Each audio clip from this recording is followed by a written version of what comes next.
KX. And this first match, XL. You're right. You're correct. Right. It's a new game. It's a new patch.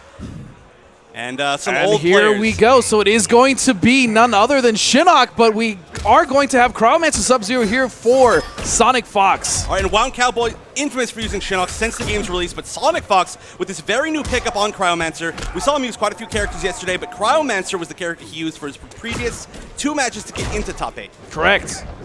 And this character has gone through changes, as have pretty much the entire game system and other characters, but his most notably in Cryomancer is the fact that he has a command grab now. And not only that, a command grab that can lead into a full combo, which we're not seeing quite yet because Cowboy is just controlling this neutral. That is the strength of Shinnok. You cannot get on him without... Oh! Very smart. Burns the very last frame of that health spark.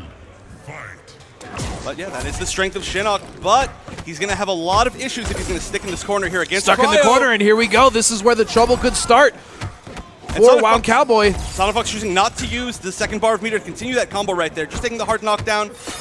Does have a life lead, but he's not going to get that huge crowd damage that we're used to. Big combo in the corner. This is a bad situation for Wound Cowboy, as he's going to take quite a bit of damage and right into the hard knockdown.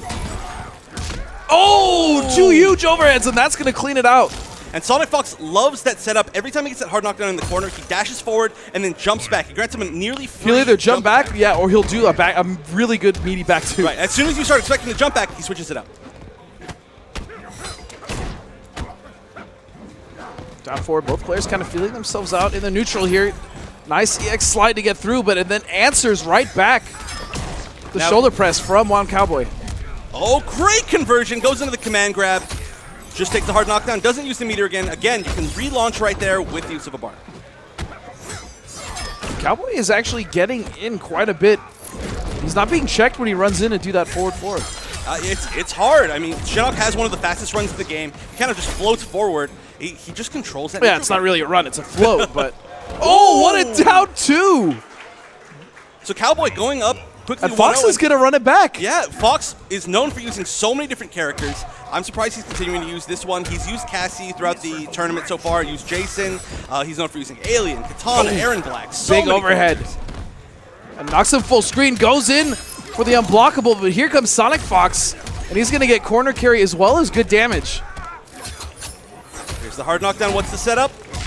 Again with the 2 big overheads. Those back 2s from Sub-Zero hurt so bad, and another 36%. Into the free jump in, into another mix-up. If he'd done the command grab right there, it would have comboed. He's still got quite a good life lead, but it's a nice side switch by Cowboy. Oh, and right now, Fox is not trying to have Wound Cowboy gain any sort of momentum and just rushes him right back. EX slide, turns him into the corner, and he has the positioning that he wants. And another thing that we still haven't really seen are the tick throws. There are a lot of normals that you can actually cancel into command grab that will connect on block because the normals have so few hit stun. We haven't really seen Fox use a lot of tick throws at all. I think he used like 1 or 2 maybe in the matches that he played yesterday. Yeah, and every single time he did, he used the EX version so that it worked even if it comboed. Yeah, and that back 2 is unsafe from Sub-Zero, as we just saw Wound Cowboy punish. Now, this zoning game isn't going to be so much in Shinnok's favor after this patch. He no longer has the armor on the scoop, so he can't react to every single frost ball by just scooping with armor. Well, but very close and just wakes up SonicFox. He has a round to give. Oh, no conversion off the back two. That's bad. Oh, and just raw health sparks. He could have mounted a comeback. Again, we saw in that round. Oh, it's very classic possible. SonicFox breaker, where he has like 10% life, the opponent has like 60. Right. Well, especially now with Sub-Zero, Cryo being as ridiculous as he is. Definitely one of the characters with the most comeback potential. Or the potential goes to just low run this away time. with it. Here we go. A sequence from SonicFox immediately broken, and he meets the back 2. Ooh, he's going to go for the free mix-up here. Nice! There's the tick throw, and that should do it here. SonicFox is going to tie it up 1-1. Great usage of that tick, though, right at the last minute, right when he was expecting there to be none. He's just using it perfectly sparingly. I mean, it is full combo punishable if they read the tick throw, so I think that was a beautiful usage. Here we go. Nice start. Burns a bar, gets one back. First hit for SonicFox. And again with the punish. This is pretty much where Wound Cowboys played the last round and a half now in the corner. This isn't a stage that has too many good get-out-of-jail-free interactables in the corners, so he does have to really make a good read to get out. And that's going to be tough against SonicFox, especially playing Cryomancer. Nice tech, and immediately with those back twos are just working. I actually don't think we've seen seen a single blocked back two the entire day so far. We saw one, only one, out of the 10 that were thrown. It's something that we saw when SonicFox used Alien. He's just good at guessing when people aren't going to be blocking high. I don't know why. He's the overhead master. That's true. Speaking of which, doesn't convert off the combo of that back two, but still good positioning. Wait, jumps himself in the corner. That may have been a mistake. And nice anti-air. Oh no, that was a bad jump conversion. We also haven't seen Cowboy try to block a single one of those slides. Very punishable. That's true, and SonicFox is not really using it for the damage. He's using it just to get out of the corner, which is exactly what it's for. Not as deadly in the corner as, you know, you'd say Grandmaster Sub-Zero, but still a huge threat is Cryomancer. Yeah, it's close. Oh, perfect read on that tick throw. Nice usage of the plus frames for me to bring the Health Spark. SonicFox is checking. Now they're trading down force here. Wound Cowboy needs to be careful. Not only just goes right in, never mind. Throws caution to the wind. Fox had a bar too. That was good, but Wound Cowboy did end in the scoop. He put himself back in the corner. That may have been a mistake. If he'd done any other special right there, he could have kept that corner advantage. Well, he wanted to build meter, but like you said, unfortunately putting himself in the corner, and now this is where he finds himself yet again. Oh, is that a full punish? It is! It is. That was a lot of whiff recovery on that charge. We're starting to see Shinox use that a lot more. It did get buffed in the last patch. You can meter burn it for a full combo now. Right, but if it does whiff, we see right here SonicFox taking full advantage of that, put him in the corner. This is dangerous territory now for Wound Cowboy. Oh, hits him with the gimmick. That's reactable. Oh, that's punishable. That isn't quite going to be enough for Chip, but no meter for Cowboy. He's going to have a hard time converting it to any real damage. Yeah, he doesn't have any life left to give, and that's going to do it. SonicFox now up 2-1 over his teammate, Wound Cowboy. Wow, with his new character, Cryomancer. That's a character that a lot of people really wanted to see how he was going to do this tournament, and we're seeing it from the best of the best, SonicFox. It's not it's not a bad way to start. Oh, no, dude. So we do also know that Cowboy has been really enjoying Necromaster as of late. I mean, he's been using that variation for a really, really long time. I mean, he's used it before. Yeah, we've seen him play Necromancer against some of the best Tanyas in the world when she was the most dominant character, but we haven't seen it recently until this patch just recently gave it a buff. Looks like we still might not see it. Unfortunately, we're not going to see the bone hands. Cowboy is taking a second in the menu. I like that. I like when players do that. They take their time, especially after a loss, going into a round that could potentially be their last, and either winners or losers. And another thing, like I said earlier, that stage was not very good at getting out of jail for free with the quarter interactables. This one is much, much better. So we'll see if he gets a little bit of a defensive boost. I was just about to say, not a bad start for Cowboy, but here comes Fox yet again. He's been doing a lot of jumping as well, and it's really been working out for him, oddly enough, because Cowboy is someone that usually keeps pretty good air control. That's true, but Sub-Zero's jumping is really good, and a very nice check with the armor. Yeah, it is. Right there. His jumping is incredibly good. And right now, Wild Cowboy is getting mauled in this corner with command grabs in a row. And he tries to get out of the corner, and he actually is lit out of the corner, but it's by the will of SonicFox. I'm surprised he decided to go for the slide there. We've seen him check Cowboy a few times with the armored command grab, but instead he chose the side-switching slide. And again, using that slide, not for damage, but for positioning, still has Cowboy in the corner. This is set point here for SonicFox. Nice block on the lows. All right, gonna use that. He just gets hit by the interactable. That's the second time we've seen SonicFox put himself in the corner, and it has not worked out for him. No, but to be fair, he has used the EX slide to just get corner position again, and this is almost the dangerous thing for Wound Cowboy is he's putting Fox in the corner, but Fox has a viable way of reversing that situation. That is true, and now because of the patch, there are two different ways that he can get out, command grab or slide, and very nice round from Cowboy, but I mean, you would almost think that he would want to be mid-screen more than anything. That is true. Against Cryo. Oh, nice, again, blows up Hellsparks late, burns that meter. Now the mind game for Hellsparks are he can meter burn it, it'll beat slide. But if he doesn't meter burn it, slide will punish every single time. Correct. And there it is. Yep. Exactly what you were just talking about. Another This has made this character so scary. As scary as he already was. It's true, and SonicFox, I love this change of playstyle. He was using almost no command grabs through the first 2 games. In this last game, he's used maybe 8 or 9. Huge. Now, no meter for SonicFox. Life lead for Wound Cowboy. Getting trades, going for a regular grab. This isn't going to kill, but it's going to be very close. And there's not going to be a bar for SonicFox. He might get chipped out here. He's got to be careful here. Command grab. This could be the start. He has Still the bar. a bar meter. All right, he's going to get one more mix-up. One mix-up. Is Wound Cowboy going to block it? He goes for a down 2 and a delayed wake-up. And that looked like it was mistimed, but it was not. Cowboy just made the absolute perfect read right there. He delayed his wake up to try to avoid any sort of chip situations or command grab situations and just get up and whip punish, which is exactly what happened. SonicFox throwing out that down 2 to try to actually beat Shinnok's armor because it would have done so much damage, it would have just killed him through. Not a bad way to start off the first match of top 8. Oh, this is a good one. This is going right down to the wire as it is now tied 2-2, and what a start coming here for Wound Cowboy. Very nice, wakes up, and that's the scary thing about Cryo now. He has an armored command grab, he has an armored slide. There are 2 different ways that you have to bait things. Right. If you block one, you can just grab. Exactly.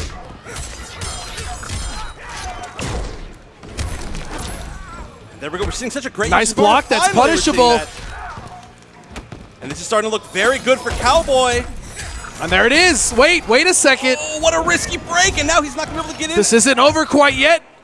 Okay, now it is. Okay. And on top of that, SonicFox did use 2 bars of meter for that risky break, and that's why that's so risky, is that I mean, he thought that he could do it, and having, you know, his track record, it's definitely possible, but it's true. We've seen him do it a million times before. Cowboy is playing so well, but he has to be careful because now he's in Corner Town, and this is the wrong city to be in. Against SonicFox with a character with such incredible mix-ups, this is absolutely the wrong side of town. Good block on the lows. Now some chance for some offense for Wound Cowboy. Oh! Ooh. Those overheads been working for both players. They have, and that was a perfect way to switch sides right there. A check, fakes out the grab, walks over forward just ever so slightly. Oh, but just a normal slide. That wasn't even EX. He just gets underneath him. Gonna get that. This should be chip possibly afterwards. Yeah, that's chip. Oh, wait. Oh. Doesn't special cancel? Okay, there it is. So this is going to be the final round between 2 players that have played each other so many times, SonicFox and Wound Cowboy. Everything is even. Meter, life, kind of. Oh, and that should be a full punish. That was a mistake by SonicFox. Not the right conversion he needed. He's going to choose not to break this early. Still has that X-ray on deck now. 3 bars a meter.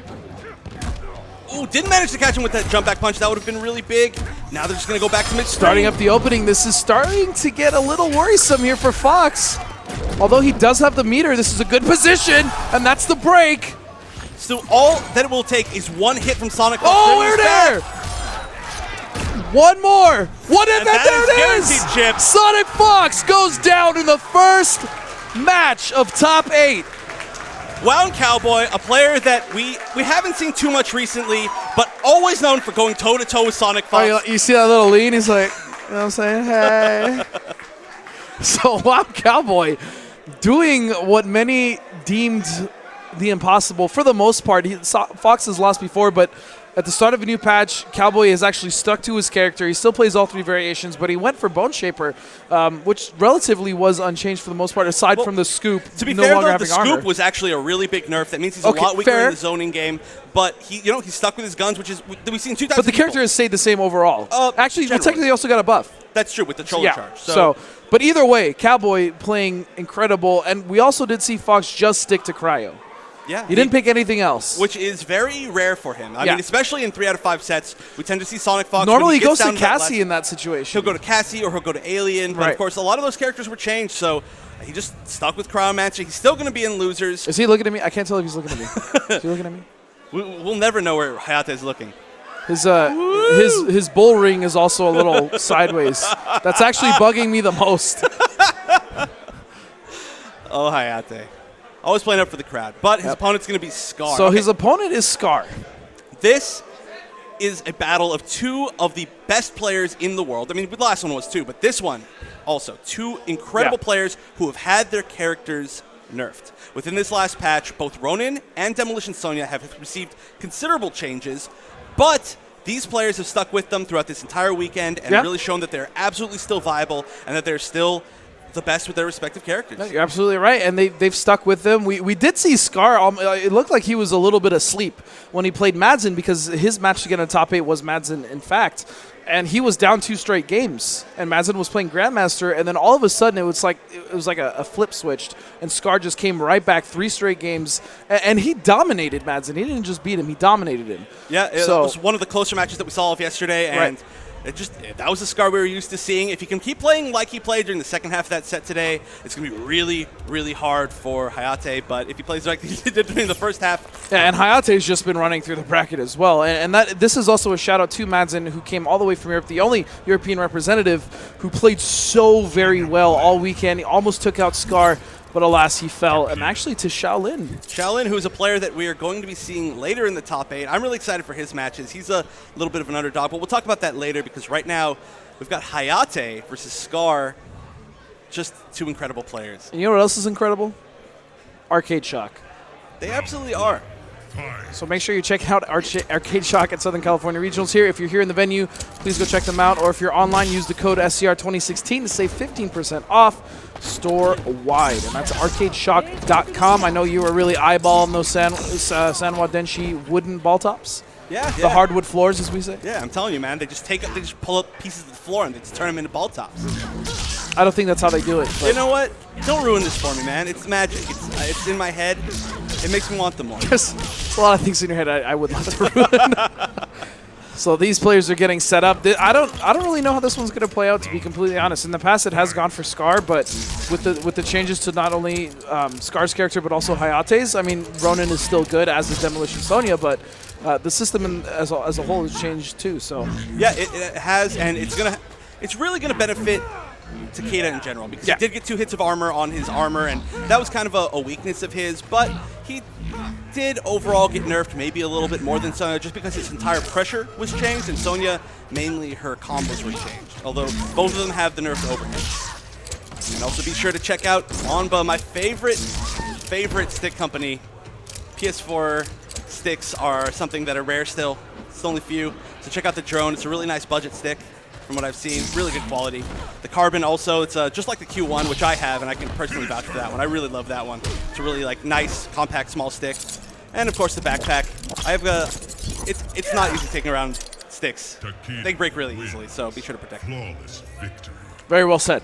Thank you. Very well said. Although you're a hitbox player, so you don't have to worry about that. That's true. I break one, I just get a new one for free. Oh, wow. Look at this guy. All right, so here we go. Starting it off immediately, first hit for Scar. All right, so it looks like they will be going with their classic characters and variations, Ronin versus Demolition. Yeah, not really. I mean, I'm not really surprised. Yeah, me neither. They have used them throughout the entire tournament. I do know that Hayate's been working on a few other characters, but he's just sticking with his solid classic variation. Oh, nice. Runs in right under the grenade. Doesn't use it to convert. Didn't have the meter, actually, so he did just go for the hard knockdown. Very and this nice. is what I love about Hayate. His zoning with those laser swords is so on point. Nice down, too. I said it before, and I'll say it again. His rush down is what Ronin is known for, but Hayate is the master of zoning with this variation. And very what nice a dive kick. Run under to get corner positioning. Here we go. Scar getting something started. Not a lot of life left to give, though. And that's going to be Chip. But at the very least, Scar did manage to get that free reload. So for those of you who don't know, the main mechanic of Demolition Sonya is she has 3 grenades. You can see them on her leg. Once she uses all 3, she doesn't have the power to convert. She doesn't have the power to use her free wake up. So she has to use her combos into hard knockdown so she gets the free time to do a reload. Oh, nice. Whiffs the air normal into special. That is going to be a punish for Hayate here. And the one thing that's... Okay, so Hayate has ran under almost every single grenade and punished. That's true, and what Scar needs to do is start blowing them up earlier and catch him while he's running. Yeah, she does have the option to do that. Sonya can't do that, but again, the one thing that's most impressive about Hayate is the way that he switches up his playstyle so dynamically and so quickly on his opponent. But Scar also has the ability to do the same. Scar can also do the same, don't get me wrong. Right now, he just threw the grenade, blew it up completely out of range, but Ronin was already running, so it's a good call. Ronin, Hayate. Nice, uses the XR kick to get corner positioning. Now with the mix-up, that overhead is slower, but he still made it work. Oh, and that was That was clean. That was. I'm not sure if he needed to use both grenades right there. He's only going to leave him with one, but I mean, he is extremely good at grenade management, so I will trust him on his judgment.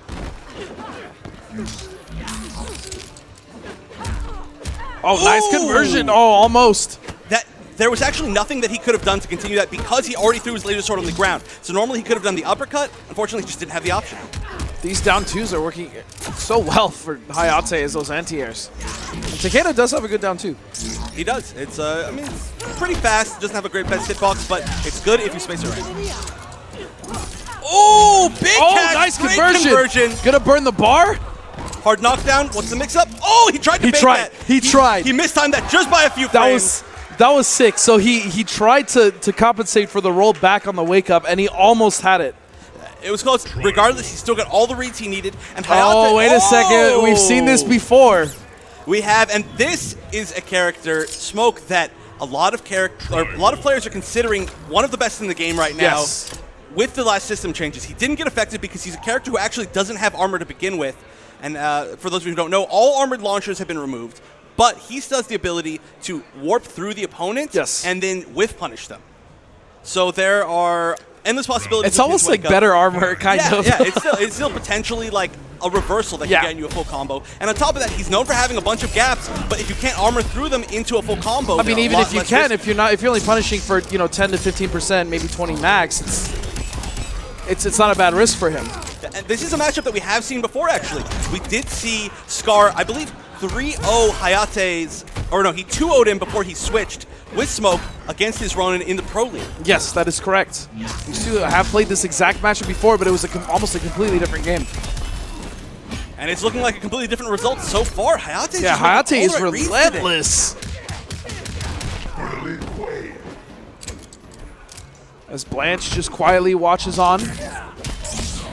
Oh, ends it with such a... What is there blood on her face? Yeah, it's looks oil, like, actually. That's gross. It's smoke oil.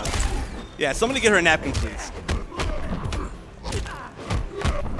Pressure coming in from Scar. I like how he backs off but puts himself in the corner. He's got to be careful. Should be...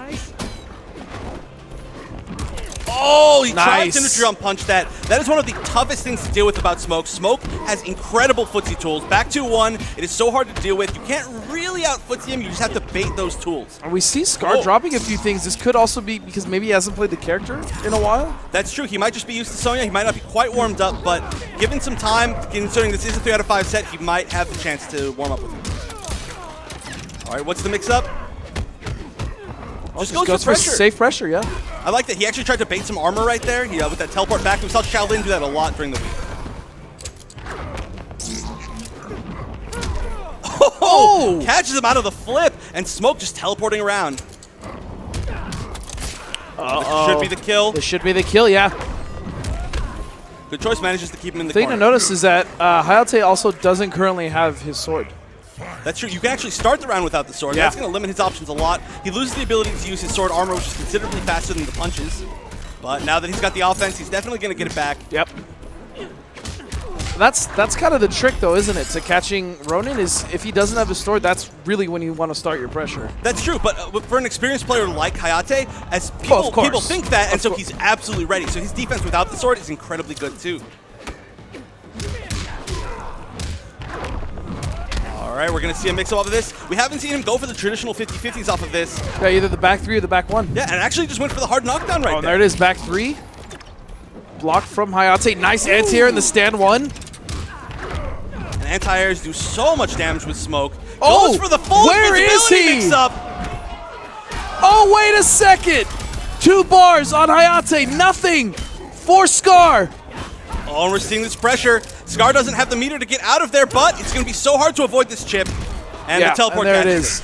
That could have been a really bad situation for Scar right there had Hayate got just anything to connect if he was able to open up Scar. And let me just point out during that last round, when he used the full invisibility, he used a very, very hard to block string. He used, it was low, low overhead, and you have to time that extremely well, but if you can't see him, it's so hard to block. You can't block what you can't see, my man. Ooh, very nice. Punishes him for throwing out the sword. Oh, and this smoke pick is really working out for Scar. It is. He's just He's using back two so well. He's just teleporting left and right over and over.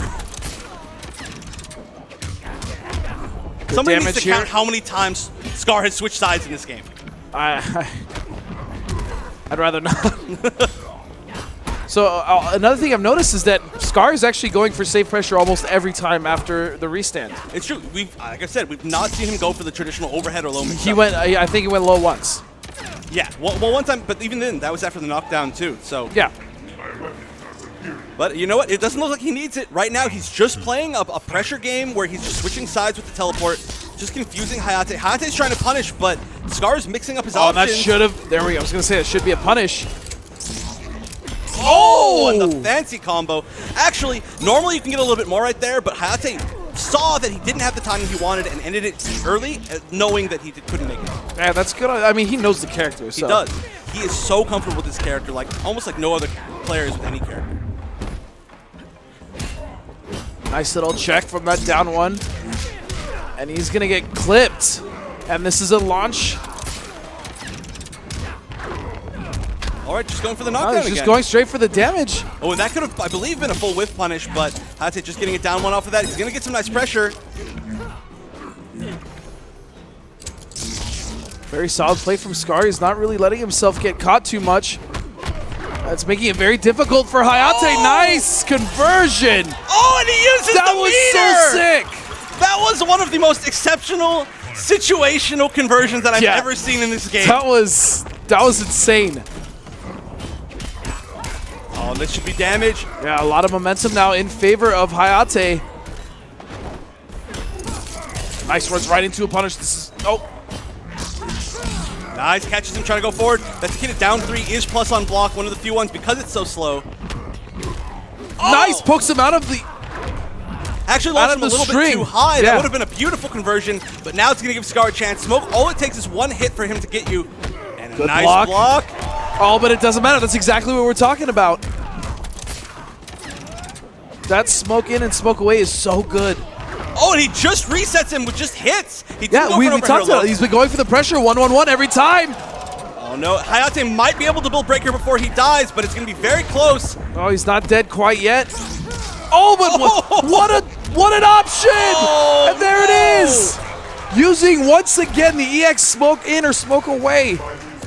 And the biggest I don't even know if that's what it's called. I think that is exactly what it's called. Smoke towards, smoke away. Yeah. But the biggest issue here is that Hayate is a master of controlling space with the sword, with his uppercuts, with just everything. His fireballs. It's hard to do that to smoke. It's near impossible to do that with smoke, and we're seeing it right there. He can phase through so many options. He can teleport with his normals. He can teleport from the sky. He's slide across the screen. He's everywhere. He is seriously everywhere. Hayate, all right, so this is worth mentioning. Hayate did stick with Ronin. He's going to have to use Ronin for this entire I really didn't see him switching, to be honest with you. We saw him switch the last time. It didn't work out for him, so I do like the pick that he stuck with Ronin. He was so close to winning that last match. Then he just got hit once by Smoke. That was all it took. Oh, no. Okay, now getting in, trying to get some pressure started, but again, SCR's been so elusive with the movement of Smoke here. You can actually poke after that, but I think that Hayate's just scared of getting teleported through and being punished. Yeah, it's happened multiple times, and that's something that's kind of been seeping into his mind. Now, this throw isn't going to kill, but what comes afterward may just. Oh, manages to get out of the corner at the very least, but that doesn't mean a whole lot against Smoke, considering how easy it is for him to switch sides. Putting Smoke in the corner, it's almost nominal. Yeah, I mean, literally all it takes is one normal, and he's gone. And there we see it right now. And I love the movement from him, even canceling Smoke away when he's in pressure.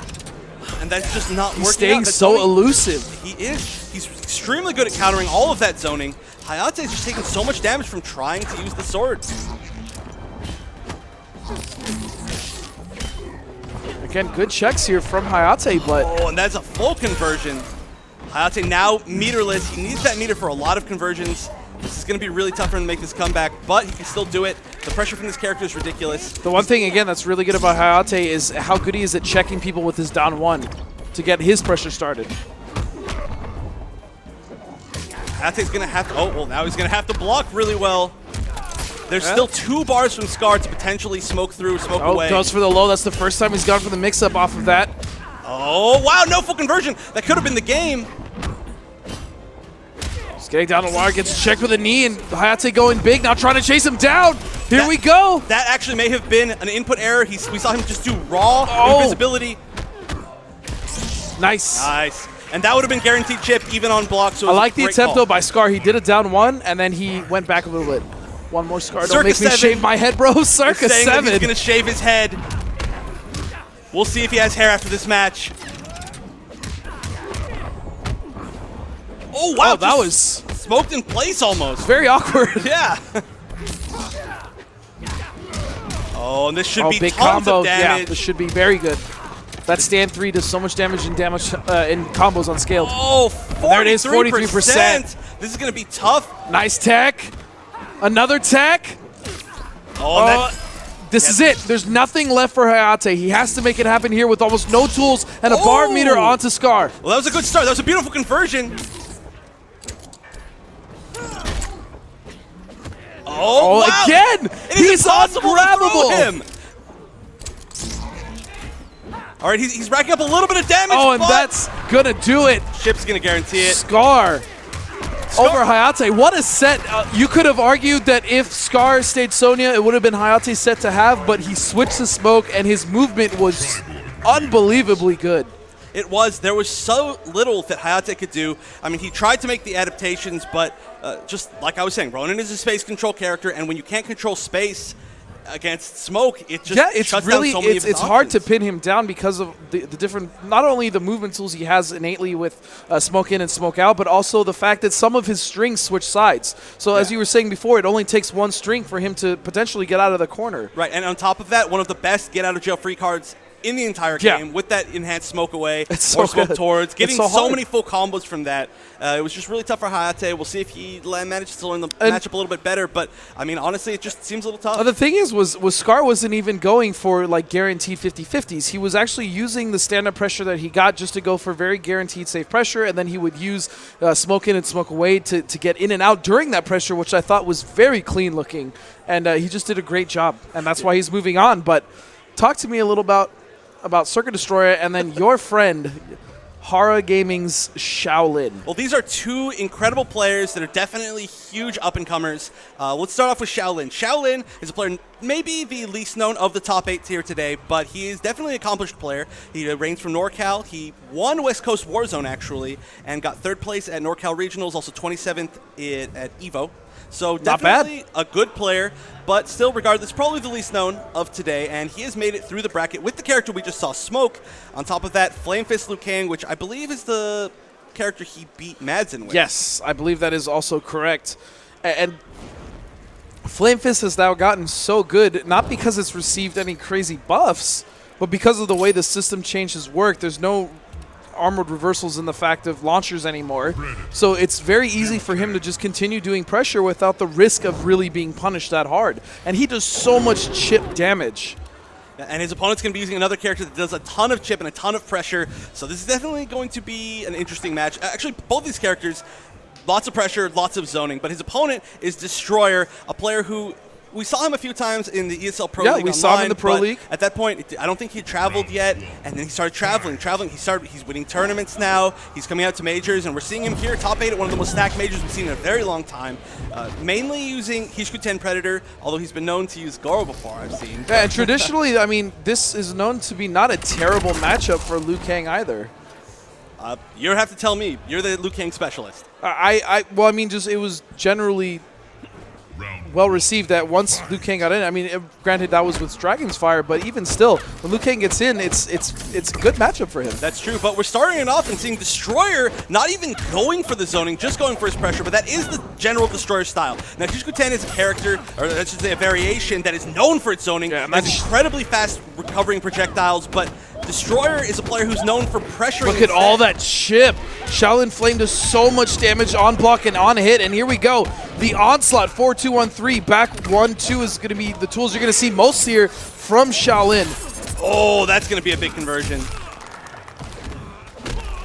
Nice, good choice to switch sides right there. Now he can switch sides almost every single conversion. Nice cancel here into grab. Also has Liu Kang in the corner. Good positioning here from Destroyer. He can make this round count for himself, and there it is, another grab. Yeah, Destroyer is very good at using grabs just because they... Oh, he's still just, alive, yeah. but that's guaranteed chip. And I think actually Shaolin tried to jump out there, which is a good decision. You know you're going to get chipped. You might as well let go of block and just try to get out of the corner. Yep, not too much that you can do, but like I was saying, Destroyer playing so much pressure with such a defensive character, and it's a character we've seen so many players zone with, but maybe this is the optimal style. Yeah, he's just going in, and we've seen Forever King play this character as well, and he was more of a zoning style type character. Yeah, but I mean, or player rather. We're seeing Destroyer be pretty much the most successful T-Squid 10 player at the moment. So he's gonna burn it. And now good damage in the corner. Nice combo. 43%. You know, we didn't see armor at all almost from Shaolin, but he's going to have a chance to make a comeback right here. Oh, and good read by Destroyer, just sticking there. Yeah. Now, the mix-up there is, okay, so Flame Fist has multiple options. Right, he has multiple options. Flame Fist has the multi-punch. You can either end it in that low fireball, just like you saw, where there's a very small gap. You try to swing, jump away, nothing's going to work. He can also end it in a safe move that is a slow startup, so there is an option to poke through. Or he can end it in a counter. He actually has a counter that will beat everything but lows, and he kind of just gets out of that pressure. So there's a big mix-up mind game right there. If you respect it too much, he gets a ton of free chip, which is what we're seeing right now. And so much. That was 2 combos and some chip, and now Circuit Destroyer is actually almost out of here, and he's going to break it, and good night. That's the other scary thing is, unless you have a fast wake up with 2 hits of armor, he's going to break it. Breaking that. Liu Kang's back 1-2 is one of the best, if not the best, armor break in the game. I would definitely say the best. Oh, wow, he disrespected that orb and again, broke the armor. That would have been absolutely monumental damage if he didn't break right there. I mean, it was already pretty good damage. Liu Kang can get up to 60% at least in the corner with that flame buff on. Aaron Wing saying that Destroyer is the best Predator in the world. It's very possible. But Shaolin's showing that he's got a heck of a lot of fight in him. He's going to be 1 hit away from chip right here. Wait a second. Wait a second. Oh, and he's going to use the meter for the conversion. He is. Liu Kang is about to have his second bar, though, so if he gets clipped one more time, he could break. Oh, way to grab. He might not be able to break. And he's going to have to bait the armor very well right here.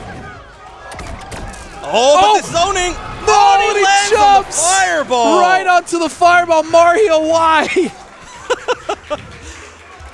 Almost an incredible comeback right there, but the wake-up options when you're at chip that's life not a Goomba, that's a fireball. I think he was the one throwing the fireballs, technically. Well, yeah. Just saying. Oh, and we're seeing a switch. Okay, so Tremor is a pretty hot button subject right now as well. Tremor he definitely got buffed. A lot of people are really looking at him again as one of the better zoners in the game, and I'm surprised to see Destroyer go Tremor. I've never personally seen him use Tremor. He's going to be using Crystalline Variation. Maybe, I'm not sure if it's the best bet that he has. He will have a little bit faster armor, but it's not going to use the armor as well as he could. Or the Crystal Armor, I guess it's called. Oh, and a drop combo. Oh, that could have been a much bigger punish. I think that was a mistake, yeah. The fact that he's got a 6-frame high now. Ooh, but look at these crispy cancels. And finally, we're seeing the first counter of the game. Shaolin getting out of the that's pressure. the second. Oh, you missed. You missed one. That literally My just apologies. happened. Oh, and an X-ray! Just willing to do it. And that is actually a beautiful option because, as we know, Liu Kang has such amazing armor-breaking abilities, but you can't break the armor of an X-ray. It has, I believe... No, you won't. That was a nice counter. I'll tell you after this. Hold on. Okay. Oh, what a down two! Are you kidding me? All the way behind his head. Okay, so what I was saying is Liu Kang, if timed right with back 1-2 and or windmill punches, you can break an X-ray. Oh wow, I've never seen that happen before. I've done it once. I don't know if it was an X. I don't know how, but it has happened. Oh, and this is going to take him all the way to the corner and get rid of the timing on that buff. We are seeing him rebuff. Very nice. You can cancel the start of that buff in any special, which we saw him cancel it into a fireball right there. Nice into a hard knockdown. And now what's the mix-up? Gets the low hit of that string, and nice damage here coming out of Circuit Destroyer. This could be the round now, though. This is the round. Beautiful. We're seeing that Destroyer has a good Crystalline Tremor, but I do have to say, I don't feel like he's used too many of the crystalline abilities. I feel like maybe he could have gone for another variation, but we'll have to see if he does end up using them during the set. So much damage, and that Shaolin Flame does actually slightly buff grab damage as well. Yeah, all of it adds up. It's a lot of little damage that it adds, but it ends up being a ton. Ooh, but very nice pressure coming from Destroyer. Shaolin's going to get out of the corner. Nice that was not anti-air. the way to do it. Nice combo here, a chance for Destroyer to bring it back. Oh! Very nice. Uses The crystalline armor changes it. Kill. Oh! Went for the X-ray conversion. Would have seen the brutality, but Shaolin going back to character What select. a great showing from Circa's Destroyer here. Especially after a switch to a character. Oh, wait a second. We just saw this scenario with Smoke. Different opponent, but that's true, and we're seeing a lot of switches today, which is not surprising me. With all these changes, a lot of characters are going to be, go from people's secondaries to their mains. And Smoke is one of the characters, I believe actually maybe the character that Shaolin used the most getting to top 8. Getting to top 8, okay. And already with a good start. Another thing that we saw. Tremor, again, is a character that loves controlling space, which is what we saw in that last game. Smoke, very good at countering that. Also really good at getting out of pressure. And Destroyer, just as a player, is such a pressure-heavy player. He loves cancels. He loves just getting people in the corner. And right now, he's actually suffocating Destroyer with all of these strings and Smoke setups. Yeah, we're not even really seeing too much from him yet. And one of the big issues is that Tremor does have a really, really fast high attack, but when he's trying to poke out of pressure... Isn't it 6 frames now? Yeah, the highest 6 frames now, but his low pokes are rather slow. Right, that is true. And that's going to do it for this round. It's going to be Shaolin taking the first round here with the switch to Smoke. Yeah, we're seeing a strong counterpick game. I wonder if Destroyer does lose this one, if he will go back to Predator. Oh, and that's a full punish. Very nice.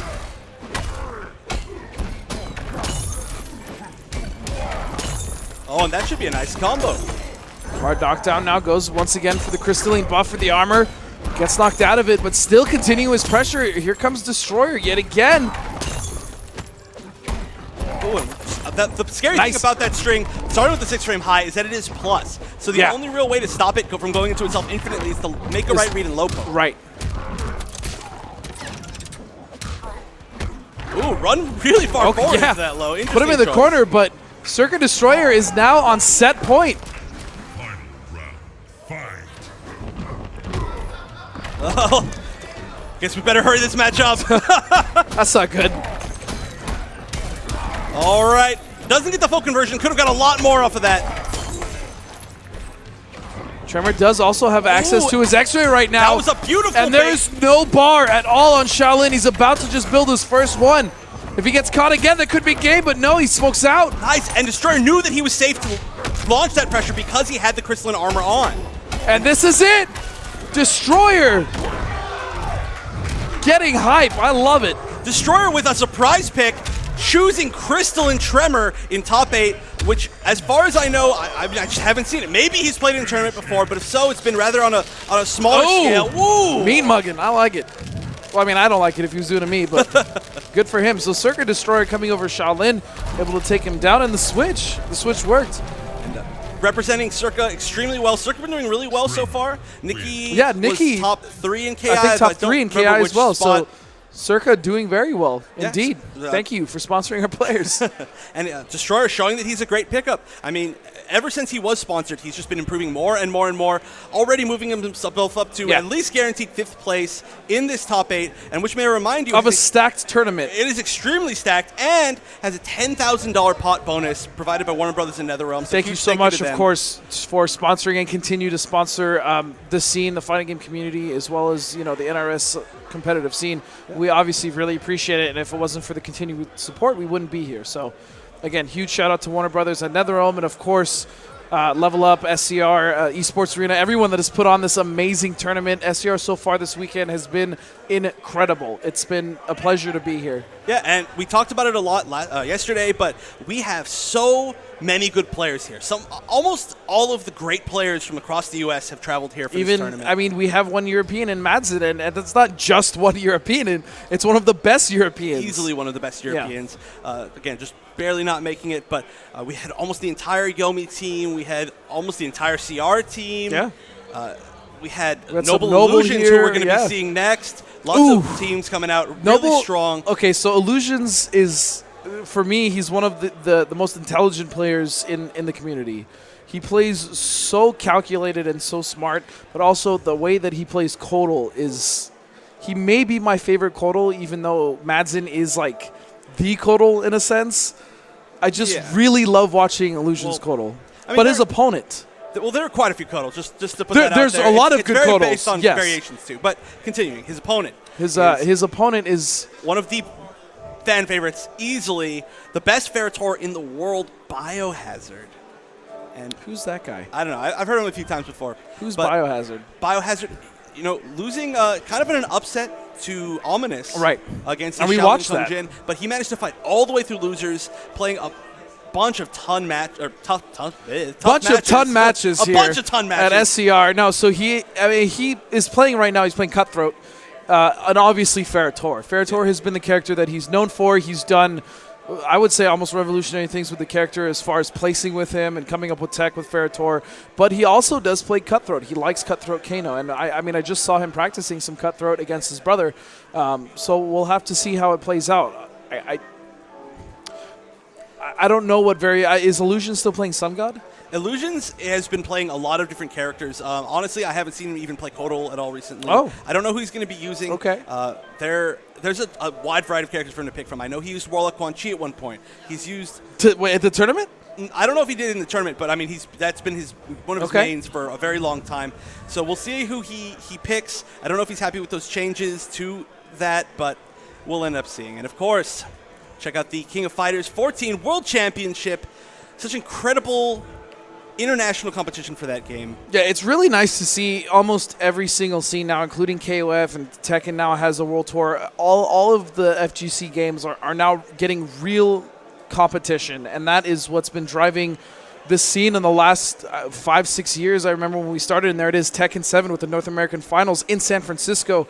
Make sure you guys are getting those tickets, by the way.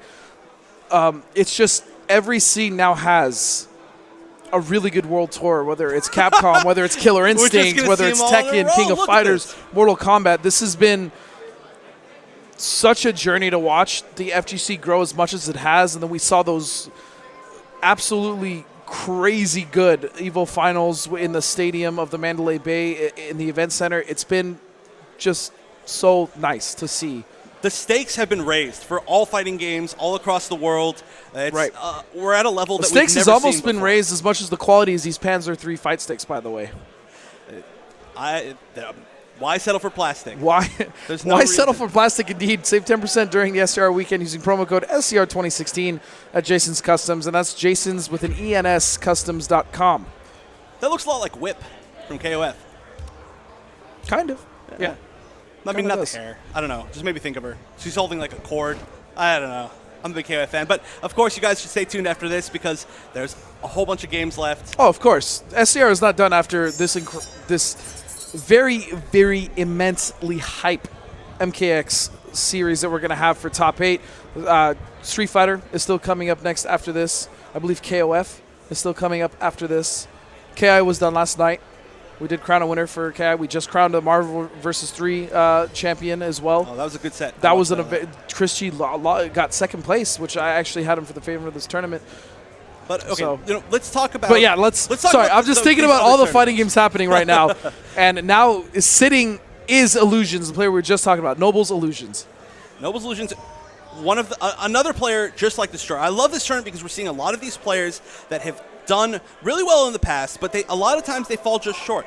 And this is a tournament where a lot of them are breaking through, and Illusions is one of those players. Biohazard, we've seen him do really well in the past, but also he's been back and forth as far as, sometimes he does really well, sometimes he doesn't do as well as he could, and today's another day where he's pulled off a lot of really great wins to make it here. In fact, his last win to get into top 8 was a match against Michelangelo, which I believe is a rematch from Evo. I could be wrong on that, and he did manage to beat Michelangelo where he got zoned out the time previous. Yeah. I'm not sure who he used for that, but still, it's a great win, and both of these players with really good wins coming into this top. There's something I don't understand, and there's so many sunglasses inside.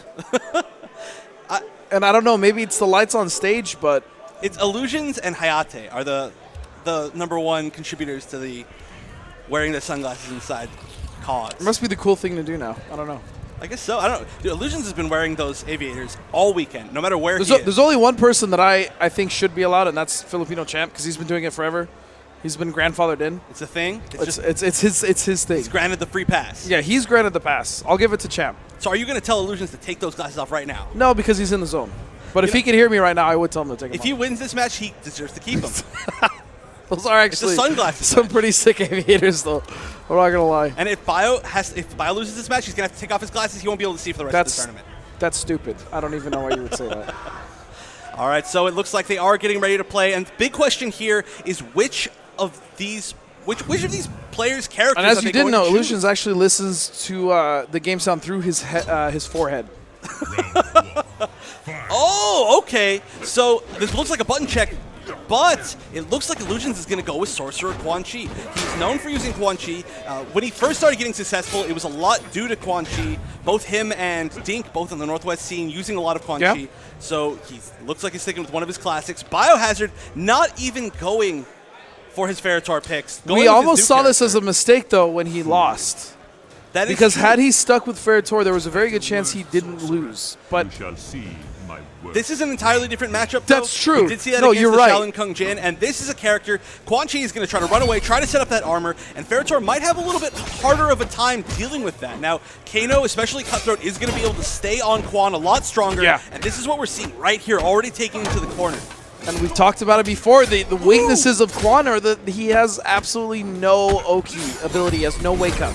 And Sorcerer in particular is very momentum-based. As if he can get this stuff started, use that slow startup portal to grant himself that free hit of armor, then it's really hard to deal with him. But if you don't give him a chance, like we're seeing right here, and that's going to be it. He's weak. Using Kano Ball to build some meter at the end, I love it. Also, it's just very, very active, so there was almost no way that he could have gotten out of that. Really, actually no way. Literally impossible. Literally. Really good pressure here from Biohazard. He hasn't let Illusions out of the corner at all. This has been his home, and it could be his grave for this round if he's not able to just get out of there. And very lucky that he caught the end of that string. Just barely, but that was really nice spacing, and this is exactly what he needs. He's going to use the hard knockdown. He's going to summon the armor portal. Now, he does, no matter what he does, as long as he's standing in that portal, no conversion. He's going to have a free hit of armor. It's going to be very hard to pressure him, but he doesn't actually have that much life, so even if he absorbs it, it's going to be tough. He might have a chance to resummon it. There you go. Oh, Big Skull uses the meter to make that a mid. Oh, and very nice forward 3. Knocks him out of the portal. He's not going to have that what a armor backdash, but that's no longer an overhead. Had that been an overhead, he would have caught Biohazard. And that is one of the biggest changes that we saw in that last patch. The back 2, that giant sword swing, it's not an overhead anymore. A different move of his forward 4, got switched to be his overhead. And we're seeing Illusions really question whether or not that's the pick that he wants. He did manage to get his game started in the very last round, but he was still at kind of a life deficit. It wasn't easy, and he did get pushed out of it. Oh, but it looks like he's going right back into it. Biohazard with his new switch working out very well for him. Wow, look at his road to top 8. Awesemo, Zyfox, Ominous, Forever King, Michelangelo. Even Revit Leafing is a talented player. Yeah, Revit Leafing. MF Chaos. What a road. What a bumpy road. And he managed to eliminate 2 Yomi players. Oh, but he's going to have trouble eliminating the CR players. He's just stuck in this corner just the entire game. He needs to get out. He does have that interactable right there. If he chooses to spend the meter, it'll get that 2 hits of armor. He'll be able to safely at least check Biohazard on his wake up. Yeah. But he hasn't used it yet. He's still stuck in the corner, finally getting out, but he had to spend a bar on his rune trap. On his rune. Oh, and nice just trading zoning. Oh, but Again such a with good that check. Kano up ball, yeah. Biohazard's been great at checking with that the entire day. Oh, it's so hard to deal with that in footsies, that knife slash. It used to be unsafe, recently made safe. Not too recently. All right, but we're going to see the armor portal started. Now it's going to be much, much more tough for Biohazard to get in. Yeah, I mean, and with the proper setup, Sorcerer can do insane damage, even on chip. Oh, and that was actually extremely nice. fortunate for Illusions. That put Biohazard in the corner. It's going to give him so much space to just walk back. Just jumping over that straight ball, which was kind of funny looking, I gotta admit. Oh, and this is scary. This is actually one of the scariest places to be against because Sorcerer. just like I was talking about, the increase. Oh, he actually just goes for the armor portal, but there is another portal. You have to block so many mix-ups from him in that corner when the armor portal's out right in front of him, and you have to get over him somehow or break the armor. That was a mistake. Trance is very punishable on block, and punish it was 44% coming out of Biohazard. Oh, and this won't quite be the kill, but that could have brought him to chip life, so I feel like that was a good break. The risk. Now, one thing we see right there is a lot of Quan Chi players, after a break, they love just doing raw trance, but Biohazard was completely ready for that. He dashed up and then he blocked it, which allowed him to punish it. The reason why they do it is since after a breaker you lose all of your stamina, you're not going to be able to run up and get a full combo usually, unless you do exactly what Bio just did, so super smart of him. And Illusion's going back to player select. Like I said, he's got a huge range of characters. Okay. Shinnok. I'm sad we won't be seeing his Kodal, but whatever is comfortable for him, ultimately. Yeah, and we did see Shinnok do extremely well earlier today, showing that he's still a very strong character. We are going to see the same variation with Bone Shaper.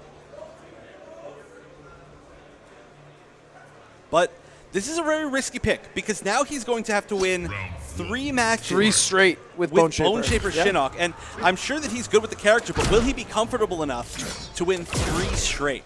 I mean, it's going to be tough no matter who he chooses to win 3 straight, but especially if it's a character that you very recently picked up. Illusions, I mean, a few mistakes. He can definitely do it, but against Biohazard, it's going to be very hard.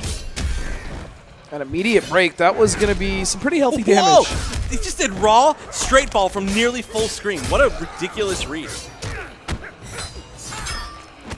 Right, now it's going to be much harder for the... nice punish. It's going to be much harder for Biohazard to get in on Illusions. I mean, Cutthroat does have a really nice punish for the Hellsparks with the upblade that he uses in footsie so much, but if he has meter, upblade there's no way to give it armor, so it's very risky. Oh, and that's going to kill. He's dead. And you know what? He could have done a little bit bigger of a combo there, but what he did was he chose the combo that put Illusions furthest closest in the to the corner, yeah. And that little thing that you guys see at home when he pumps his chest, and he glows, that is his damage buff. It takes life away from Kano, but it gives him quite a bit of a damage boost. Yeah, and you can see some really crazy comebacks with that because it won't kill you. It just leaves you at very small life. Yeah, you cannot die from that if you are Kano. Unless there's another Kano. Ooh, and that was a nice conversion. Unless there's another Kano. You got it. All right, breaks, he wants to guarantee himself this Illusions match. is coming back here. He can make this happen. He could, but it's still but that Kano ball right over the Hellsparks. And that is a punish. Very nice. Oh, this damage. Those Hellsparks weren't spaced correctly, but we're going to see him so at that close. chip line. One more hit. Oh, no. What a back dash. Oh, and he gets over the Kano ball. Are you kidding me? Those were some of the closest whiffs. And that was a lot of resources from both players. Bio almost made that huge comeback with that incredible punish, but now he's going to see himself in the corner, and Illusions is going to have a chance to come back. But this is regardless still match point for Biohazard. He spends a bar of meter, just gets immediately poked out. Oh, that's a bad whiff. That was ridiculous. I'm still reeling from that round. I know that was almost one of the best comebacks I've ever seen. Oh, again, wasting the meter. Now, Bio isn't going to have any meter for any sort of punishes or conversions. He's still, though, going to take Illusions to chip life with that throw. Yep, not much left, and that's going to do it right there. Biohazard is going to take it 3-0 over Illusions. And that's not with Ferritor, which is what we would have expected, but is with what seemingly is his new character, Cutthroat Kano. Cutthroat Kano, and why not? Cutthroat Kano is so solid now, specifically because of the changes. We talked about it. One of the universal system changes is that there's not any armored launchers anymore. You know, admittedly, it's a really weird choice to see Cutthroat Kano because Cutthroat Kano is actually one of the characters that got nerfed the hardest in this last patch. His overhead's not safe. He used to be able to make his overhead and his low both plus. Now there's no way to make it safe at all, and they removed the armor on his buff. So a lot of people are like, I don't know if Cutthroat Kano is good anymore. But Bio's like, I don't care. I've been using Ferritor for years. That's true. I don't care how good you're telling me this character is. He's been using a character that a lot of people kind of wrote off the first half of the game, like, oh, Ferritor's not very good. Some people said he had potential, but no one really showed it until Biohazard came along and showed people, wow, Ferritor is actually kind of ridiculous. Yeah, and he's doing it again with Cutthroat. I mean, of course, there are a bunch of great Cutthroat players already. We saw Yuppei. We've seen... Yeah. I mean, even Nube. Yuppei's like one of the ballsiest Cutthroat Kano players I've ever seen. He is. I love him, dude. He's got such an aggressive playstyle. Yeah. But yeah, we also saw Newbie this weekend, who I just actually called Nube, which is a great mix of both of those Nube, Kano players' names. But Newbie plays all three variations as well. He doesn't just play Cutthroat. We saw a very impressive cybernetic from him, actually. We did, but we're going to see two other impressive players right here. Destroyer, who had that incredible 3-0 match. It's Circuit Destroyer. Ooh. You gotta give SonicFox some love. There's a reason why he's the number one. SonicFox is hands down the best player in the world now. There is no one that can even argue that. But he's in loser's bracket right now. That's true. He did lose to his teammate, Wound Cowboy. That's true, which is something we don't see often. A lot of times when they run into each other, it is a classic match. They're always close, but most of the time SonicFox wins. However, with all these new character changes, Cowboy managed to win it in that last round, and now sending SonicFox down to losers to fight Circuit Destroyer, who did have that incredible 3... No, it was a 3-1. It was 3-1 against Shaolin with Tremor, which is surprising. Yeah, he switched to Tremor, and he really made that character work for himself. Yeah, which, like I said, surprising because he is known for Predator. He is maybe the most successful Predator in the world right now, and it looks like he is going to start with Predator, and SonicFox not going for Cryo, just going with Cassie, his classic pick. Now, SonicFox is known for using Alien a lot. He's clutched out a lot of moments with Alien, but what a lot of people don't know is that Cassie really is the character that SonicFox has used the most in the past 6 to 8 months. You could almost say that Cassie is his character, even though he really doesn't have like a character. Cassie is probably the closest thing to it. It's his most solid character from what we've all seen. He does extremely well with her. He loses almost no matchups consistently with her. Yeah. And we're seeing that start off strong right now. Cassie is still just such a solid character in this game. She is. She's also a character that got very small changes in this last patch. They slowed down that overhead of hers, but it's still relatively fast as we're seeing it hit twice in a row. Yeah. And lightning fast round here for SonicFox as he takes it. Round 2. She also started the set between him and Circuit Destroyer has showed that he can play very well. We just have to see if nerves against Fox, because we've seen that as a factor before, are going to take a place here. Definitely, but Destroyer is a player who more and more has gotten exposure to the big stage. That's true. And especially, coming off of that big win, he might not be too nervous, but you got to be nervous playing against SonicFox. And right now, SonicFox is just pressuring him in the corner, but he's going to reverse that. Yep, he's going to burn the meter, reverse it now in the corner. Here comes Fox. Or excuse me, here comes Destroyer now with Fox in the corner. Oh, what a trade! Now that was fortunate for Destroyer, although he lost the round. Actually, that's not fortunate. What happens right there is if you trade with that, actually, sometimes she can combo off of it. No, I know, but he didn't get the combo, which is why. But yes, sometimes that can really work against you. Yeah. But and Destroyer getting hit again early. He's just living his life in this corner. I also want to give a huge shout out to everyone tuning in. Just broke 50,000 viewers. Thank you so much for tuning into the MKX Finals here at SCR 2016. And before I can even finish that sentence, SonicFox just cleaned up Destroyer. Yeah, this is just completely controlled by SonicFox. SonicFox just locking Destroyer down in the corner. Now, Predator isn't known for having the best armor, but there are some interactables in that corner he could be using. Neither player has used any of those interactables. That swing is very good, at least to check your opponent. Destroyer really hasn't had a chance to do anything. He's been getting absolutely mauled by SonicFox right now in the corner with Cassie, and this is pretty much where we find most of his matches take place when he plays this character. And we just saw an armor-breaking setup from SonicFox. They actually traded, but Destroyer just not having a chance to do anything against Fox. I wouldn't be surprised if we do see him switch back to Tremor. But I mean, the crowd is asking for Goro. You know, Goro could be a great pick. If he is still practiced with Goro, Goro is one of the best characters in the game at dealing with pressure. He has a ton of great defensive options, a bunch of great armored options, and we are going to see This Goro. is going to be pure pressure from the crowd. Your payments are ready, your checks are ready. Go, please. Destroyer, definitely one of those people that would get peer pressured by people into things. No, but really, this is a great Clearly, pick. he is that person Clearly. to get peer pressured into but things. like I was saying, one of the best characters in the game at dealing with pressure. He has a ton of multiple hits of armor options. He's got some of the fastest pokes in the game and the furthest. His up-close game is absolutely terrifying, which is why we're seeing SonicFox start off by jumping back but and there trying it to is, zone. punch walk. All right, and that command grab gives a very long knockdown. He's going to be able to go all the way up, hit him with that buff forward Catching 3. him, and now a little bit of life coming out of Destroyer. It may just be sucked out as he put in the corner, but we'll have to find out. Ooh, nice, but that's still safe. That's why SonicFox used that meter right there. Nice block. Oh, that no. should have been a punish. Still managed to get a little bit of damage off of it. And Oh! you can never jump over Goro. Oh, no. We've seen that from Fox so much, using the EX Nutcracker with the invincibility frame. Oh, and a good conversion off the anti-air down nice. one. Yeah, but SonicFox is the best at using the EX Nutcracker. Absolutely. SonicFox is like 100% on reads with those. Oh, nice. Using punch walk in footsies, getting the full conversion.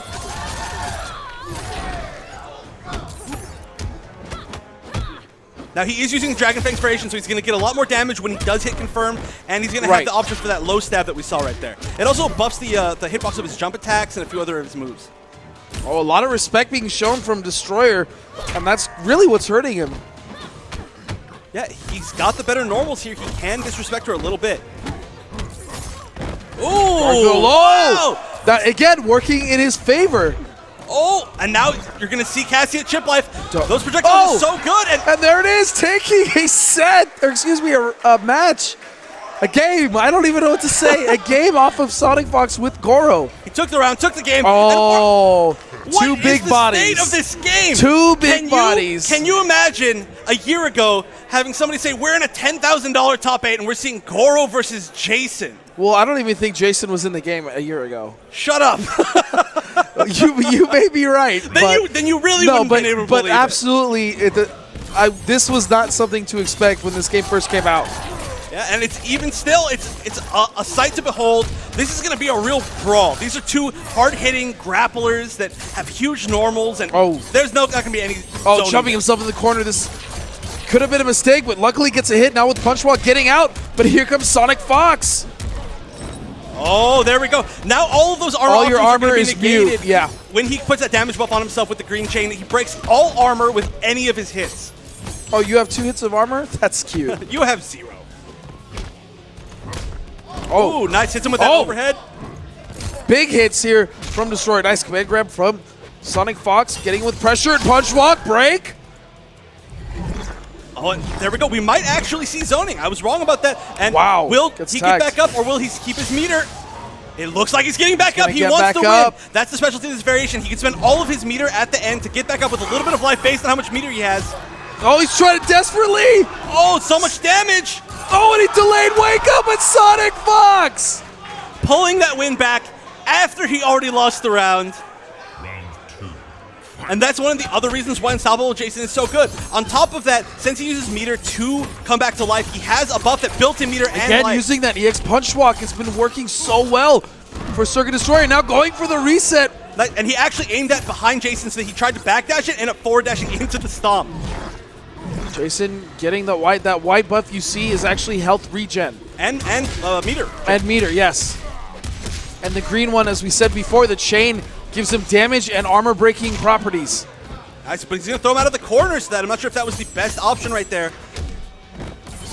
Oh, punch walk, other direction. And that's going to be punished. Punish for Jason. There's not going to be enough meter to break this. This might be the kill. Oh, yeah, and there it is. Good SonicFox taking out Circuit Destroyer, but not before Destroyer could give us one of the hypest matches so far.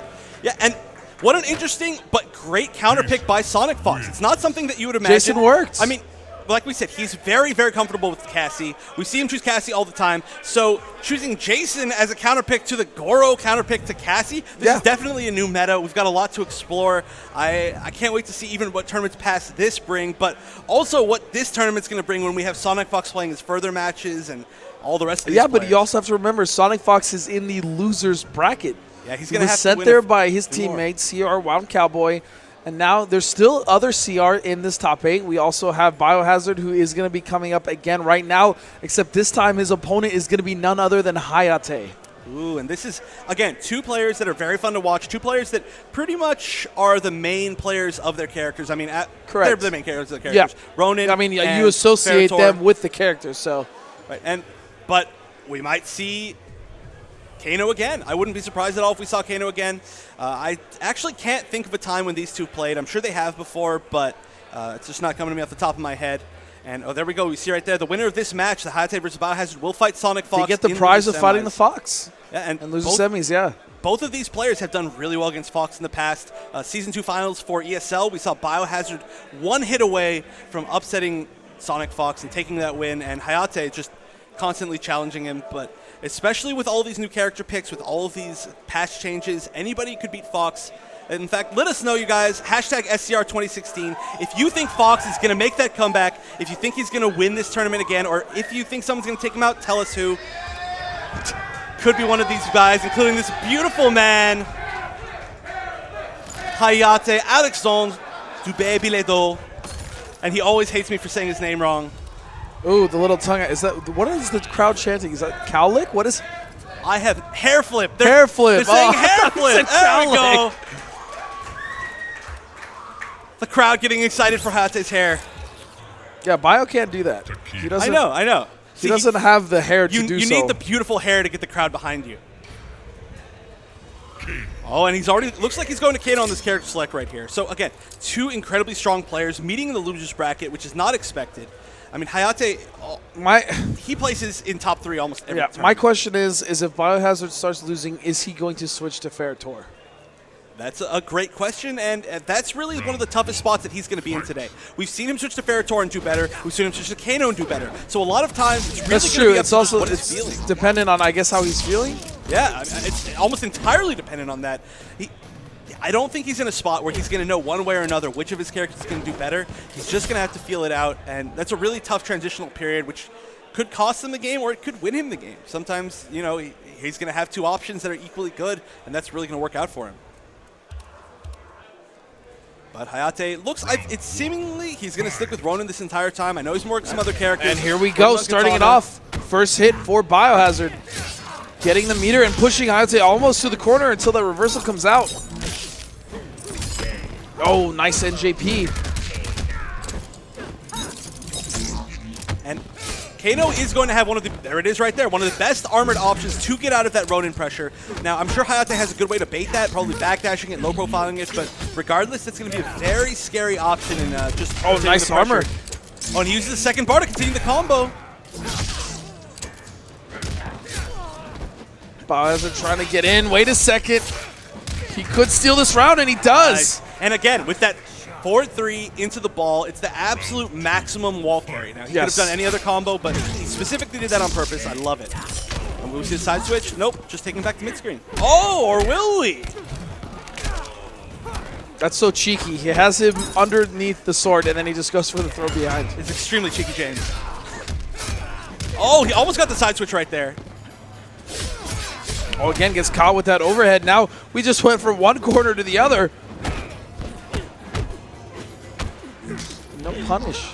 Oh, yeah, that was close. But both these players just kind of whipping normals in front of each other. Oh, nice. This is gonna, will this be the kill? It would have been had he not broken there.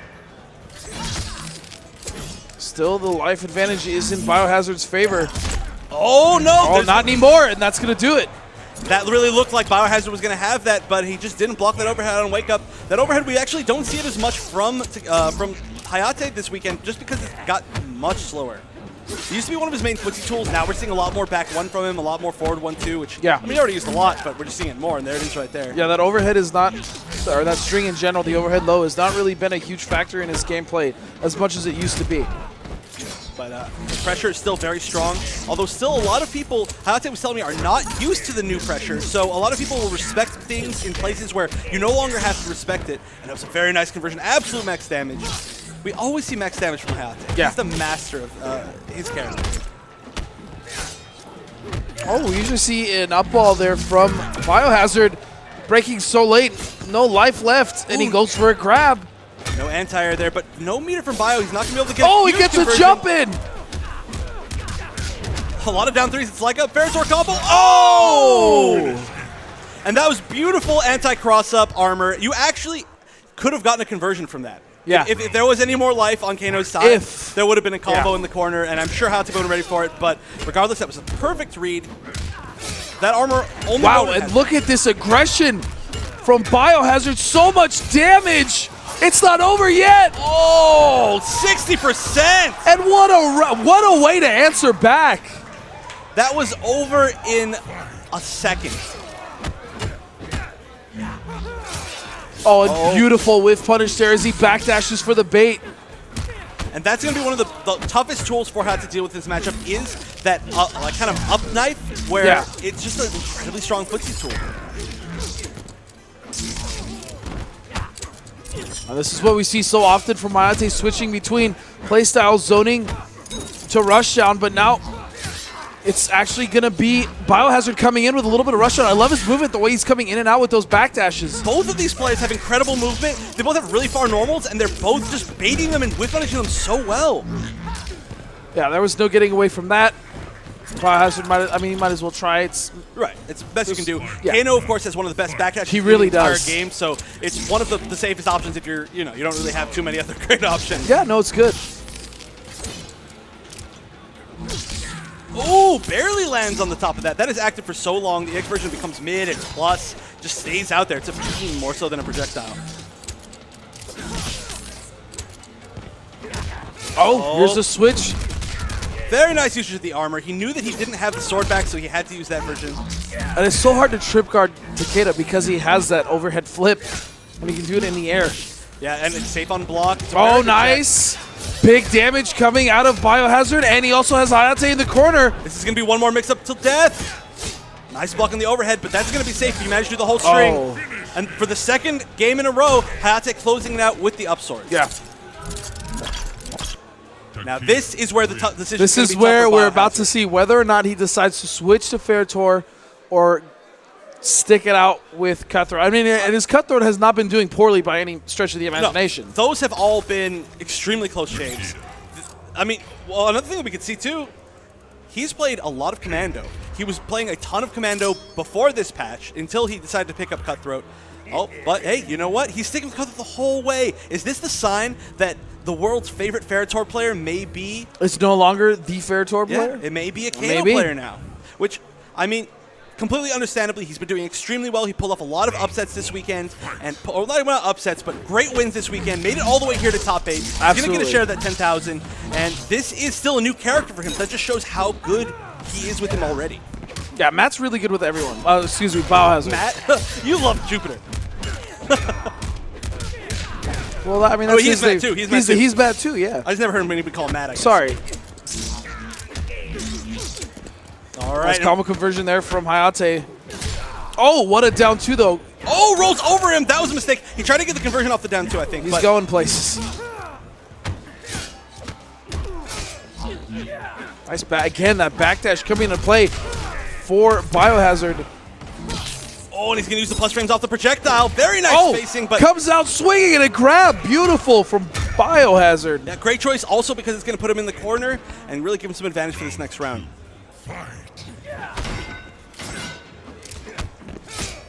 Now, there is a gap in between that forward 4 knee and the up slash, so we just haven't seen it kind of interrupted yet. Oh, nice tech. Hayate is also very slippery. It's difficult to grab him. Yeah, we saw him take 3 throws in a row. I think it's the earlier first today. time we've seen that overhead ball from Biohazard. Yeah, well, most of the time now you're going to see just the raw overhead because he is playing Cutthroat. You do see the ball a lot more like in cybernetic play or in Commando play. Ooh, and a beautiful whip punish. Getting caught. The zoning switch here from Hayate is working out very well. What a risky check with just down one sword, and that should be the punish. Yeah. I like that up ball, regardless of whether it worked or not. It built meter, and it got him out of the corner, kind of. Yeah, at least he's creating some space. Yeah. But also Hayate, he can use the space either way. We're seeing him now just choose to zone. Yeah, that's the really difficult thing. Unless you're standing absolutely full screen. Oh, nice. Again, using that armored up ball after the up slash. Yeah, it is safe on block. 6-frame startup. One of the best on moves in the game. Easy. Ooh, lands on that. He actually might have been able to straight ball and get a conversion off that. That would have been really hard, but... Oh, again! That's the second time we've seen that from him today. Wait, that's his jump 4, correct? That is his jump 4, and Hayate just showing that he's so ready to convert off everything, that comfortability with the character that nobody else has. A bar of meter on Kano. Nice reflect.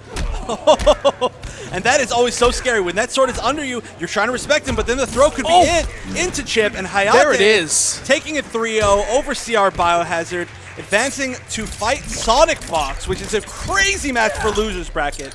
Regardless, great play by Biohazard today, using a new character for him, showing that he's already one of the top Kanos. I hope that we get to see a lot more of his Kano, but I still, of course, hope we get to see more of his Ferritor. Everybody loves watching the Ferritor. Yeah, it's going to be sad to see his Ferritor go if he decides to drop the character, but I mean, his Cutthroat Kano is also very impressive. So extremely impressive. It's tough. We'll see more of it in the future, I'm sure. But okay, the remaining players that we have in this tournament are ridiculous. I mean, there's four players left in this tournament. Winner's side is going to be Scar, Panda Global Scar versus Critical Reactions Wound Cowboy. Yeah. And now in the losers bracket. You know, honestly, a lot of people could see this losers bracket match and say, "Oh, was that grand finals?" Easily. I mean, no questions asked. One of these players is going home. It's going to be Hayate versus Critical Reactions SonicFox. Also, be sure to check out World 8 video games. They got a nice setup outside today. You're familiar with World 8? I am familiar with World 8. I've been to tournaments there for Mortal Kombat, for Street Fighter. They have a lot of community involvement. They're a really great little store. They got a lot of retro stuff. I'm sure you guys have seen the ads quite a few times, but really seriously check them out. It's always nice to support little mom-and-pop video game stores. There aren't a ton of them out there, and this is a really nice one. You know, yeah, this one's going to be world-8.com. Make sure you check that out, as well as on Facebook at World 8 LA. And then the Brick Converters, if you are having trouble or you can't necessarily purchase a brand new fight stick and you have a PS3, check out the Brick Converters. They will help you convert PS3 to PS4 and start playing with your friends. Yeah, or the Universal Fighting Board, which you can put that into any stick, make it work on anything. Yeah. It works. I mean, like it says, revive your PS3 controller on PS4. That works for both of those. Yeah, you can also play it on PS4 with the Xbox Elite controller if that's something you're comfortable with. That's true. I love the Xbox Elite controller. We used to talk about that all the time. Yeah, we used to. And of course, the advanced USB converter, the Mega Shock. Oh, yo, this one is for Neo Geo. It brings PS3 to PS4 to Neo Geo. That's crazy. That's actually kind of sick. Wild, right? Yeah. All right, so you can. And that's also an Arcade Shock as well. Yeah, all of these are Arcade Shock, and Arcade Shock's got a ton of items. Arcade Shock, of course, too. They're over here at SCR. You guys can check them out online. I know there's a promo code. What was it? SCR 2016. SCR 2016. There we go. You remember? I remember. You remember? Member berries. And there it is, right Arcade there. Shock at Southern California Regionals. New items and exclusive in store. You can save on a huge lot of new products, and that's going to be using SCR code 2016 to save at least 10%. But you can save money, but who will save us from the ridiculousness that is this match? You actually can't quite see it, but these guys are face to face right now. They are talking trash. Look at that. Hayate, stone-faced. He's ready. Taking off the sunglasses. No, he took off the sunglasses the first time. But I like how he put them back on until SonicFox got on stage, and then he put on his regular glasses. He needs entrance. Because he stayed on stage the whole time. Oh. Well, it's still his entrance. You're right, though. He's ready, dude. Hayate, always somebody who loves playing to the crowd. He loves the excitement. He loves his fans. But it's because he's such an exciting player to watch. He really, he's always been a great player, but he didn't really get to travel too much. And then one day, he came out of nowhere. One day. It's like the legend of Hayate. Is this this a real button check? Is this a real match? I am very confused. This looks like a real match. All right, so Wait, Hayate. Is Hayate using Brawler? He's using Brawler Cassie Cage. Okay, well, this is a character that I do know he's been playing. I saw him living with it a little bit when we had our local earlier this week. So Hayate, for the first time this tournament, as far as I know, not using Ronin Takeda. Yeah, I'm sorry for being so thrown off at the start. I didn't know if this was real. Yeah, I was confused, and we've also seen SonicFox use Cassie a few times, but SonicFox going with Unstoppable Jason, Hayate going with Brawler Cassie. SonicFox has, if not the best Jason. His Jason is so good. Yeah, I mean, there are quite a few good Jasons out there, but there are he's multiple really showing good Jasons. that, especially using Unstoppable, he is a pro right now. Yeah, White Boy had a really good Jason as well. White Boy, who was actually in the Yeah, building. he was here. Yeah, shout outs to him. Oh, and a very nice whiff punish by Hayate. I've never seen him play Brawler too much. He said he knows how. I know his execution is good. Of course, he plays one of the hardest execution characters to begin with, so a character like Cassie should be nothing nice for whiff him. punish.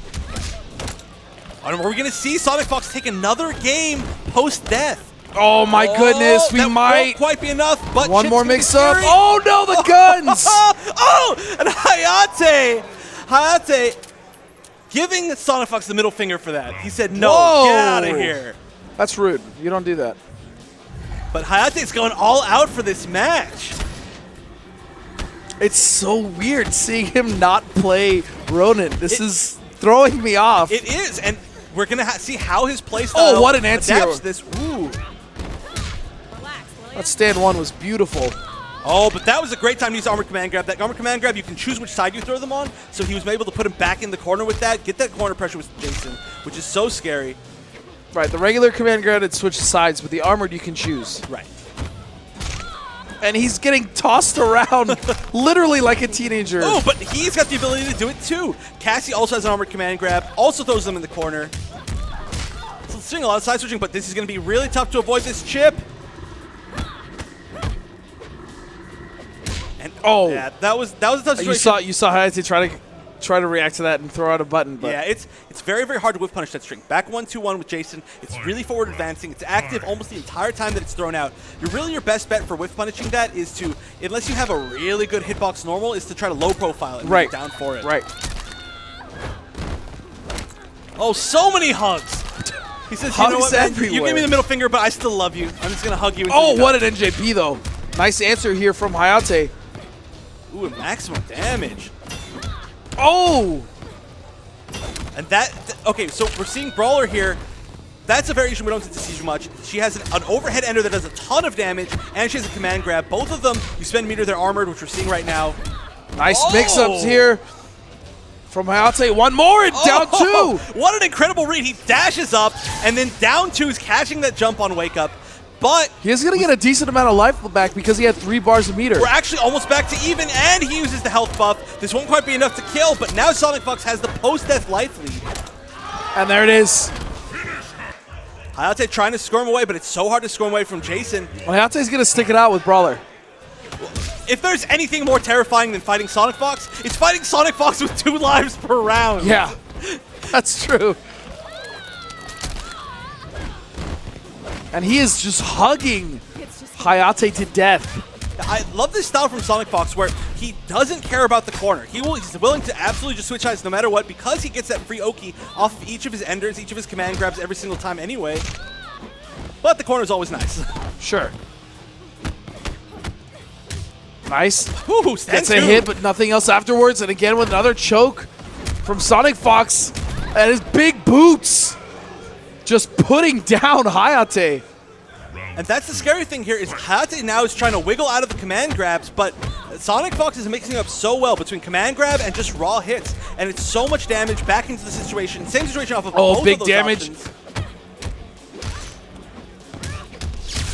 Nice trip guard from Hayate. Still gets caught. He's stuck in that corner. This is where his home has been. All right, Hayate gonna put him back in the switching corner. sides. There we go. Nice. Oh, misses the ender right there. Could have got a little This bit is a chance for more damage. Hayate, but look at SonicFox slowly building bar. That's going to help him come back. Jumps in the corner. Wait, don't do that. And throws it back in the corner. What's the mix-up? Nice block. He actually could have tick-toed off of that. Oh, he tried to convert with flip kick. And there's a down 2. Okay, catching SonicFox. SonicFox using the meter. All the meter. Getting a little bit left in an X-ray. He said, not again. Not this time. I'm doing everything I can to kill you. So, a good pick right there. All right, going into Sonic. Sorry, Yeah, it was a good choice. It is still the final round, though. It's not over yet. SonicFox still with a 1-game lead. And now both buffs. Ooh, and that's a big combo in the corner. Ouch. And a drop combo from Hayate. Very uncharacteristic, but this isn't the character he's most comfortable with. Oh, wow. Well, I don't know what that whiff was Again, right there. pushing SonicFox to the corner, but this isn't the biggest of deals. Simply because, nice jump, baits it out.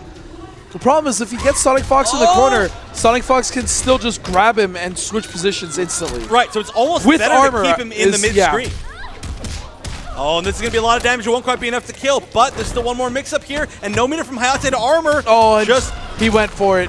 Oh. Some stay. Her head is still flying. It may have reached outer space, traveling through the planets. Oh, wow. You could have just left it, and it would have been fine. Hayate going back in with Cassie. Nice block. That is an overhead. It's not a true command grab. Oh, and putting on both bumps just in his face. Just very much disrespecting him right there. And getting command grab in the corner. This is very scary for Hayate. Tries to armor out, but the damage my, these boots! Ooh, SonicFox using the breaker. Just kicking Hayate's teeth in over and over again. And the scary thing about this matchup is that even though they are both up-close brawling characters, if Jason just sits back, puts on the life buff, he's going to build a ton of meter, a ton of life. Yeah, you can't. You have to challenge him. The problem is once he has that on, you can't just leave him alone. You're like, okay, well, I'm full screen, he's full screen, we're safe. No, that's not how it works. It's so funny to think that Jason fits SonicFox's playstyle so well. Who doesn't fit his playstyle well? Right, but Jason specifically. That's true. It works out for him. Another character we just don't see many people playing, but this is not looking great for Hayate. He's going to get hit with a hard knockdown. This is match point for SonicFox. Winner of this is going to make it into the top 3.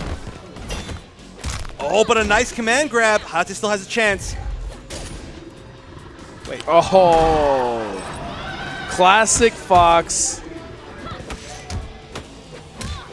Nice whiff punish here coming from Hayate. He's not just quite done yet, but look at all the meter. Oh! And he gets the brutal.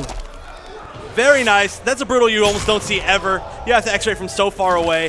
SonicFox saving his meter. If that didn't work, that was going to be scary because he would have lost all of his meter. But Hayate going out with a strong 4th. SonicFox moving back up into top 3. He's going to be facing I mean, that wasn't by any means poorly played by Hayate, but just to see him not play Ronin, it's so odd to me. He decided to go Cassie the entire time. I mean, he was doing fine, but he was doing fine to close it out. Yeah. SonicFox, like I'm saying, the only thing scarier than fighting SonicFox is fighting SonicFox, who comes back to life when you beat him. Yeah, it's that many more chances 2 for lives SonicFox to beat you. That sucks. Oh yeah, it's. I mean, sure, it's tough, but we'll see how he does against the loser of these 2 players. Our next 2 matches, or next match is going to be winners finals. We're going on the winners finals. It's going to be winners finals now here with Wound Cowboy. CR's Wound Cowboy, and then PG's Scar. Scar has been easily one of the, I don't really want to say like second fiddle to SonicFox, but he's been right under SonicFox, contesting with him and challenging him at every corner. Arguably the best, aside from Tekken Master, who did it the best essentially at EVO. Yeah, both of these players have both fought SonicFox quite a few times. Now, against each other, they have not as much experience, I would say, against each other. Not terribly a lot of experience. But they have played each other quite a bit. But yeah, and Scar is usually the one that comes out on top. Okay, well, we'll see now. Again, Demolition Sonya nerfed a lot, changed a lot, and I mean, he's still shown that he's really good with her. But we did see a huge switch from him to Smoke against Hayate, which I think could work really well against I think Smoke would be actually really great against Bone Shaper if that's the variation that Wound Cowboy chooses, simply because of the fact that if he makes him whiff any health sparks and he gets in front or behind, I mean, that's going to be a massive punish over and over again for Scar if he chooses smoke. Yeah, there are a ton of ways that you can fight Shinnok with smoke. Yeah, you can smoke torrents to get through the Hellsparks and with punish. The mobility is insane. Smoke bomb with Hellsparks maybe, or you can outrange Hellsparks and throw smoke bombs. You can back 2-1. You can use EX teleport to get a full combo. Like, not the actual teleport, but the teleport drop. Right. That overhead that lands and it'll grant him a full combo. This is going to be very, very, very difficult for Cowboy to control. And it looks like Scar is thinking the exact same thing that we are. Yeah. Honestly, and he could do it with Sonya, even post-patch. But his smoke is so good, and the character itself is so good, there's almost no reason for him not to use smoke. And, ooh.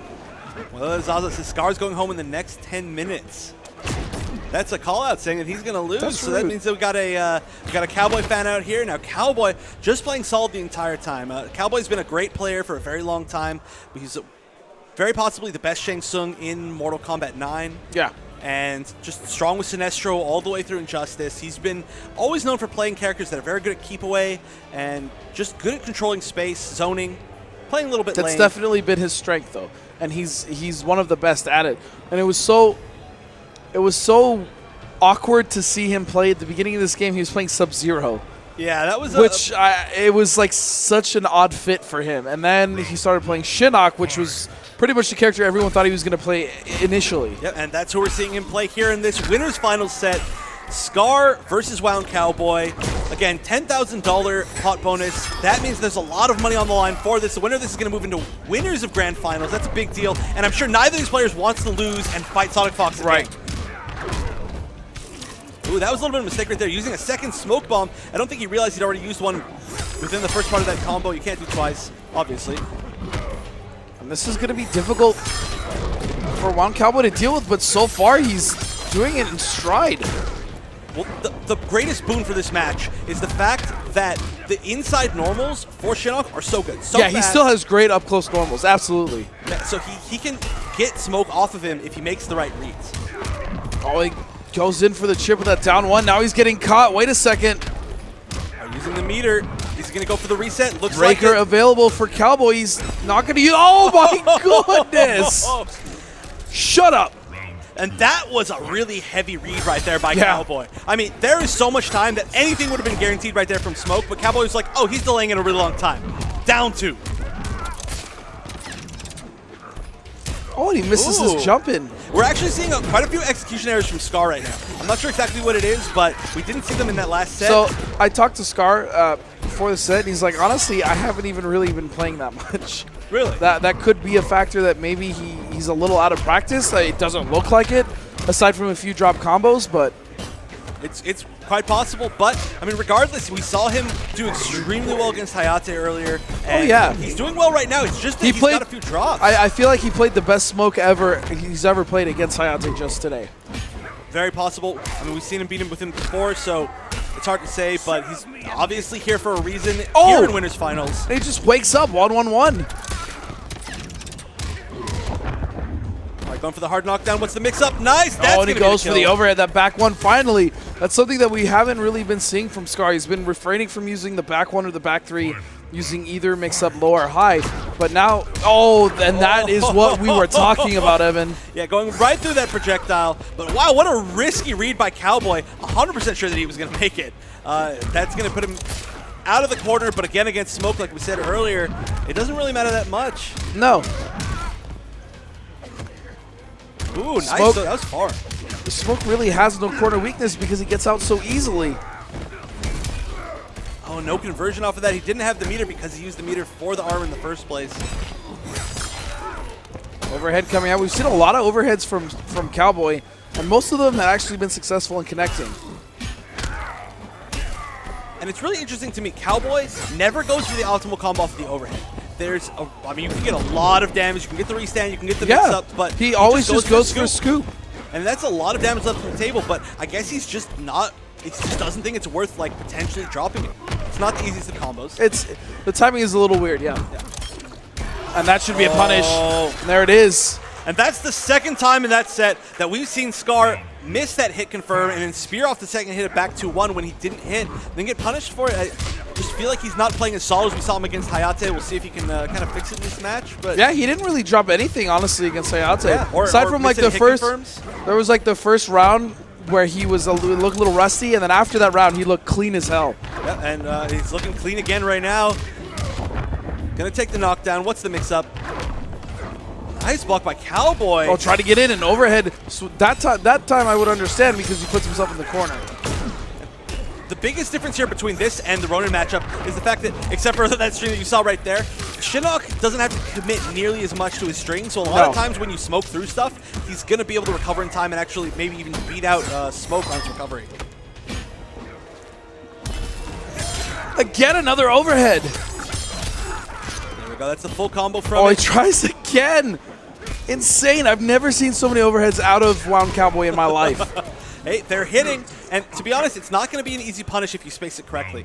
Smoke doesn't have anything that's like super fast and super far. Forward one or standing one are really his best bet, but yeah, if you space it correctly, it's a safe overhead. Funky little exchanges there as they traded, and now pressure is still coming out of Wound Cowboy with the forward fours. Getting a lot of mileage out of that string. I mean, that is essentially his best string in Boat Shaper, forward four. Oh yeah, I mean, forward 4-1 down the down fastest 2. Yeah. low in the entire game that can start a combo. So 7 frames. In fact, it's the fastest non-high in the game that can start a combo. 7 frames. Yes.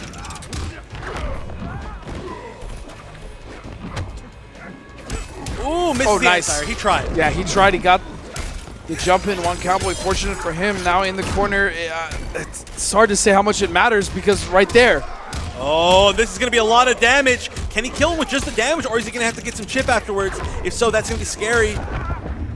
No, he's going to need some chip. A little more damage. Use EX Sparks to try to get something fast. Wait a second. Oh, that's going to do it. Guaranteed chip from Shinnok. That is one of the scariest things about him. He builds so much meter and gets so much guaranteed chips because he's got long strings that jail into Hell Sparks, which themselves do, what is it, like 5% damage overall just for the Hell Sparks? Yeah. Something like that, yeah. Ooh, nice. Ducks the last hit of that string, just throws as a punish. Oh, and just run up. See, that's the fear. He's been using overhead so much that he can now abuse his safe 7-frame low starter and just open up Scar more than he ever could. And even if he doesn't, it's safe, just like we see right there. Wow. Wound Cowboy is about to go 2 straight games up on Scar, and he does. What a low-tier hero Cowboy is. I know, choosing low-tier, barely viable Shinnok. Barely viable low-tier Shinnok. Cowboy is just, not only did he dominate Fox, but now he's dominating Scar. What a champion. I think this may be the strongest run that he's ever had this tournament. This is easily the strongest run he's ever had. And it's looking like he's got a really good chance of 3-0ing Scar right here. I mean, what we were saying earlier still stands. Smoke is extremely good at countering all of that space control and all of that zoning on that Shinnok paper, has. Smoke is like perfect to fight Shinnok. But the biggest issue there was he would get in and Cowboy would just make the right reads and use all those incredible Shinnok normals. I mean, he's got a 6-frame down 1, the 7-frame low, he's got a 7-frame down 2. He's just, everything inside is so scary for him. Oh, and we're seeing Scar hover over Reptile? I don't think I've ever seen Scar play Reptile. Me neither. I mean, I've only seen him play 3 or 4 characters. We've seen him play Alien just a little bit. Oh, no, he said no. He said no. The entire crowd is saying no. You know, wait a second. I don't think he cares. He's going in. He's going Reptile. Here we go. Reptile coming out of Scar. Now, we've seen Scar choose new characters before, kind of out of the blue. In fact, Smoke was one of those that we used to say. We were like, oh, he plays Smoke? We didn't know he played anybody but Sonya. But now that Smoke's his main, I guess he's got to have new ways to surprise us, right? Yeah. So this is it. Nimble Reptile, a character that we very rarely see. We did get to see a little bit from Chris G earlier this weekend. Who played really well, by the way, I might add. But already off the bat, it's looking really good for Cowboy. Oh, no. And that doesn't work. Now, he did choose Nimble. Nimble is going to give him the ability to slow down time. And while he slows down time, his opponent's just going to move really sluggishly, and he actually can't block. Now, what he did right there was kind of a situation that you normally see out of Deceptive, where he gets plus frames off of his base invisibility. It doesn't work the same way. Yeah, not the same at all. Oh, very nice. At least he's going to get out of the corner at the very, very least. Unless he's killed with a throw or scoop. Nice. I love that use of dash to get in. Oh! That would have been so sick. But Cowboy denied him. Oh, and our good friend from EU, Ketchup, saying if the Wound wins this, he thinks that he's going to win the whole thing. And I wouldn't be surprised as he's already beaten both the players that would be in losers at that point. And oh no, Yeah. a dropped combo from Scar. Wow, with these overheads is ridiculous. I mean, it's not talked about a lot, but honestly, Shinnok is one of the better mix-up characters in the game just because he can constantly condition you with that low. And then the overhead. No. Drop these combos, Scar, please. He's still got a really nice chance here in the corner, though. Reptile has also had some of the best mix-ups in the game. Reptile is a very good character in this game, and I feel like he's very underutilized. I agree. I'm surprised we don't see more of him. Oh, and he's trying to just step back in zone. It could work because of the wall Cowboy's at, but wait a second, Cowboy. No, he drops. he went for Unbreakable. I don't know why he went for the straight instead of going just for Hellsparks again. And that's it. Cowboy goes to the grand finals in winners.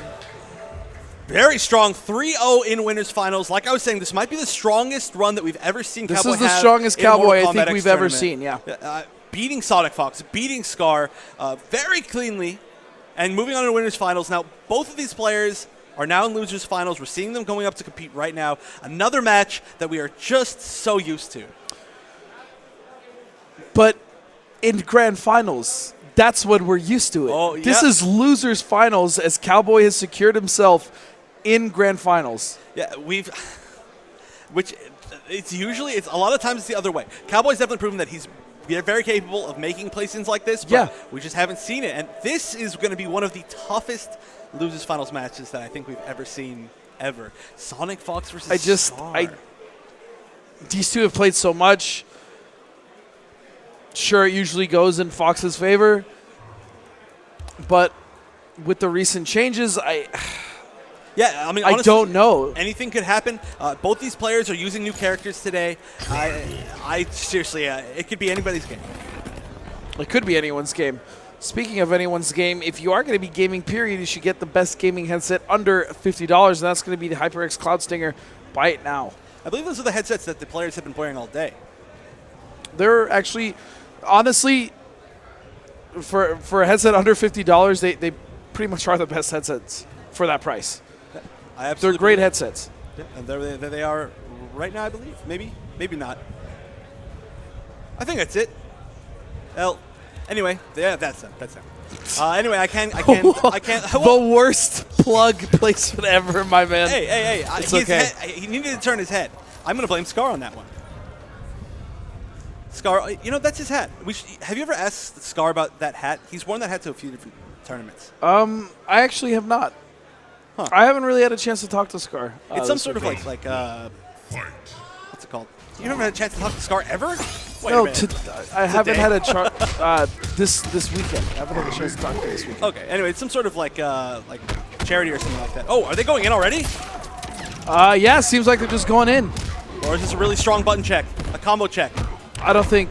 Okay, this is real. All right, so we've got losers finals here. The winner's going to move back into grand finals against Wound Cowboy, but on the left, we've got Scar going immediately with Smoke, not even going for Sonya's main, and on the right, SonicFox going back to Cryo. He's still sitting with Cryo, even though we've seen him use a lot of Jason this weekend. His Jason has been absolutely dominant. He hasn't even come close to losing with Jason, so I wouldn't be surprised if we saw the switch again, but he just looks comfortable right now. Yeah, beautiful anti-air 2 coming out of that, and this is pretty much the setup we've been seeing from him this whole weekend in the corner, burning the bar. Going for the hard knockdown. This probably won't kill. And a beautiful Fox bait. waited. He did. That was very intentional. He just down 3'd right there. There's nothing that Smoke can do because Smoke doesn't actually have armor. So the only option right there was either he blocks the down 3 or the down 3 gets avoided and then he kills him afterwards. Oh no, he missed the combo right there. And that's going to allow Scar to get out of the corner. Doesn't block the last hit of that. Just stops blocking. Oh, another drop for Scar. Ooh, I like the fact that SonicFox really likes using 1-1-1 from a mid-range just because that last hit of that string just has that giant sword hit. Yeah. So he almost uses it like a footsie's tool. And on block, it's also safe. Speaking of 1-1-1, that's pretty much the only string Scar's really been using after his pressure setup. He just likes the mix-ups off of it, I guess. Ooh, a nice block, but that's unsafe. Nice grab. Scar gonna take a round, tying it up. In this losers finals match, so weird. Yeah, it's a match that we've seen before. I mean, ESL season finals. These two are just classic competitors. For quite a while considered the top two in the United States. Meeting in the losers finals with two completely new characters. Yeah. I mean, we've seen this before with them. Oh, Aaron nice versus block. Sonya, but it's a completely new game. Oh, nice. Oh, There we okay. go. That's the first time he's tried that, and even still, Fox has teched it. Well, that's the thing about good players in this game. They're Oh, very good X-ray! at it. Wow. Okay, so I'm not even used to seeing Smoke's X-ray because he's used meter for so much. Yeah. And on top of that, all of the Triborgs have different startups on their X-ray. Each one starts a different way. I mean, Sector does the teleport punch, he does the backwards teleport punch, so that was a really great choice to beat that jump back. Yeah, I think Cyrix's, he explodes out of his chest like an explosion. Right. The classic. The classic. Oh, that was a beautiful bait. We've seen that earlier today when SonicFox fought against, was it Shaolin? Or sorry, earlier this tournament, I should say. He's very good at beating those gaps in Smoke's pressure by jumping out as soon as he knows. Oh, that was so clean. But also, I'm a little bit surprised to see SonicFox go back into this match with Cryo. You know, Cryo, it's worked for him, but then he completely dropped it against Cowboy. Right. So it is weird to kind of see him just go back to this character where Jason has been working for him so well all weekend. Well, it doesn't look too bad for him this round. No, but still, definitely one not. hit could be death. Oh, that's plus frames. That's okay. He can break. And he will. That probably would have killed. Yeah, almost definitely, especially with the meter that Scar has. Nice huge to the vine. Oh, and a grab. This might not kill. It's not going to kill, but it's going to get very close. Oh! And that was very nice. It was a bait into another bait, ending with that teleport. And Scar is doing extremely well right now. This is, I mean, if SonicFox picks this up, we could see SonicFox not in grand Nice finals of a conversion tournament off for the that first jump time in kick. a very long time.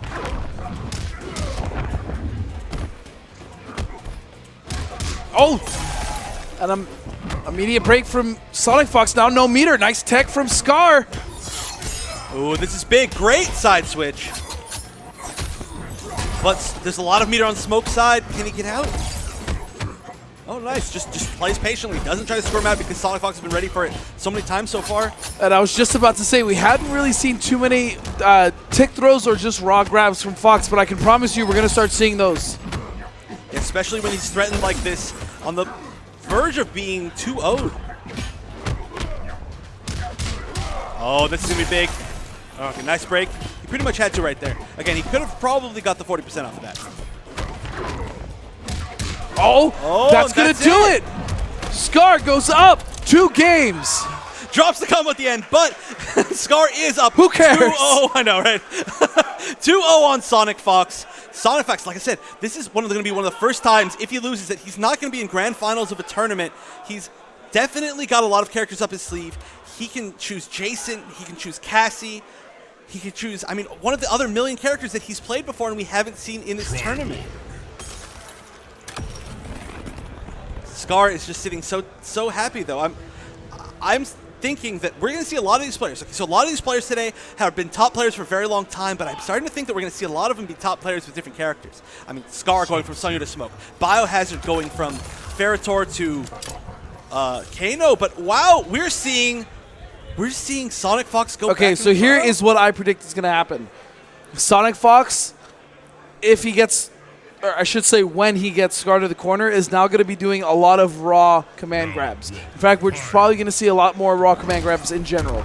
I wouldn't be surprised. Wow, it starts off with a beautiful conversion off of the jump kick. That's one of the scariest things about Smoke is he can convert from so much from so far because of that back two. And I absolutely agree with you about the command grab thing. We saw him do that against Cowboy when they got into that third game. Or actually, I think it was their fourth or fifth. Yeah. In their final game. We we saw it was like the tons more last command game, grabs. yeah. We saw like 6 to 7 command grabs within like 2 rounds. All right, and what is Scar going to do? Is he just going to pressure like usual? Yeah. Oh, and a slide bait. Oh, and that's big. Not even meter to break for SonicFox. So we're going to be one throw or very even potentially chip here. Oh, wow. Doesn't abuse all of those plus frames. Just decides to check him. And Scar now is going to go on match point. About to get 3-0'd by Panda Global Scar. Fox, who is very decidedly choosing Cyromancer as Cryomancer. Cyromancer. I almost call him Cybermancer. Oh anyway, my Cryomancer goodness. as his new main. I've also never seen Fox get grabbed so much. It's true, but it's because you have to respect all of those smoke hits. He controls you from. He makes you block from so far away. Oh, and a nice block by Fox. Nice, there's a tech. That's where you sing back to. Here comes Fox. All right, this is what he needs for the comeback. But that was a nice block by Scar. He's going to give himself a little bit of space, which is immediately taken back. We're actually not seeing almost any command grabs coming out of SonicFox here. Yeah, he's instead baiting them all. Oh, overhead. It didn't combo. That's surprising. After that last patch, I was under the impression that it would always combo. Oh, what a slide out. And that should potentially be chip. And SonicFox not giving up quite yet. So what you said right there, instead of doing the command grabs, because I think Scar was thinking the same thing, he was using the ground blast in a lot of situations where he could have used command grab, and it was catching Scar trying to jump away. Oh, that was a nice anti-air. Yeah, that was a nice anti-air with the stand 1, and then a back 2 to answer back. Gets tagged. And this is going to be another mix-up. Probably going to see pressure here again. Yep, so we got the switch, side switch into the pressure, and just nice blocks by SonicFox. Oh, but nice. Again, that forward 1-3 and a smoke bomb. I think Scar should see by now that SonicFox is consistently getting out of the situation and punishing sometimes. And still no raw command grabs from Fox. In fact, smoke out, and then a grab for Scar. Getting very close to the wire here. Another grab from Scar. Scar is playing smoke like a grappler right now. Oh! Good punish by SonicFox. Wait! Tagged! He might build enough meter to break right now. But there's still going to be one hit away. And the Foul's going to take it. SonicFox is out! For the first time in so long, SonicFox eliminated from a tournament in general. So that means that SonicFox will be your third place contestant.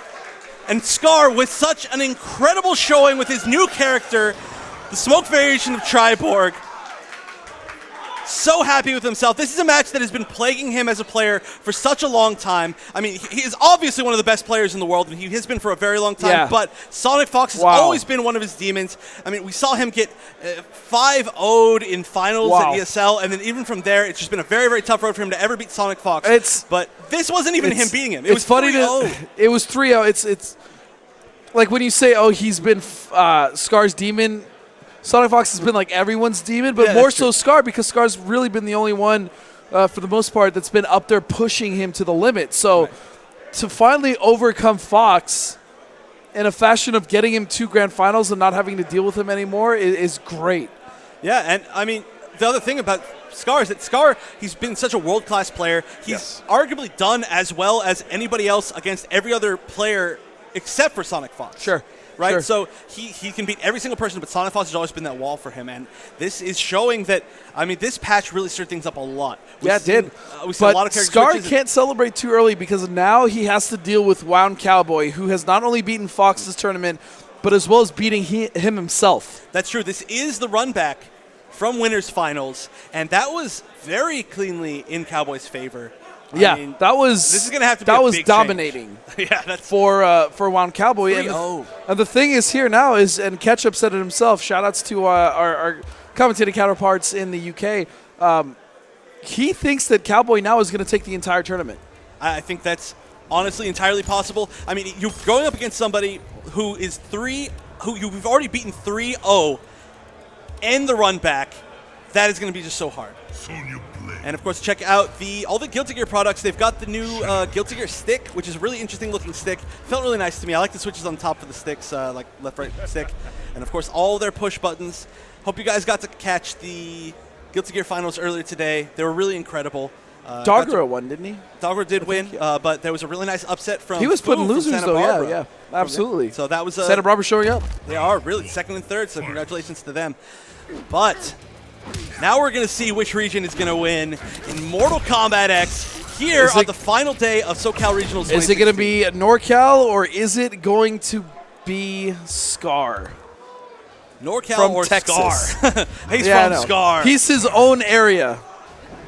Oh, and it looks like we're going. Oh, we're just getting right into it. Here we go. Grand Finals of MKX. So SCR is going with Demolition. We saw him go smoke earlier. It didn't work out for a 3-0. Solid win for Cowboy. But we've also seen them play this match quite a few times. Of course, this was before the patch, but one time, okay, Season 2 Finals, or sorry, yeah, Season 2 Finals for ESL, we saw SCR just absolutely demolish Cowboy. No pun intended. But then, again, the next time we saw them play, Cowboy just absolutely had a handle on that matchup. Absolutely. Huge adaptation. And they just have gone back and forth in this matchup many times, so we'll see how it all turns out after the patch, where both these characters have seen significant changes, especially Demo, though. It's not over yet here, though. 4-round Cowboy. As he started him on a comeback, getting a grab. Sonya does have 2 bars of meter to work with here. Oh, and there's no more grenades left, but good use of meter. Grenade it, gets him with the low. That is one of the scariest situations that SCR just loves putting his opponents into. He'll throw out the triple grenades, he makes his opponent respect him, he'll mix them up, he'll anti-air them, but SCR is almost more dangerous when he has no grenades than when he actually has grenades, which is saying a lot.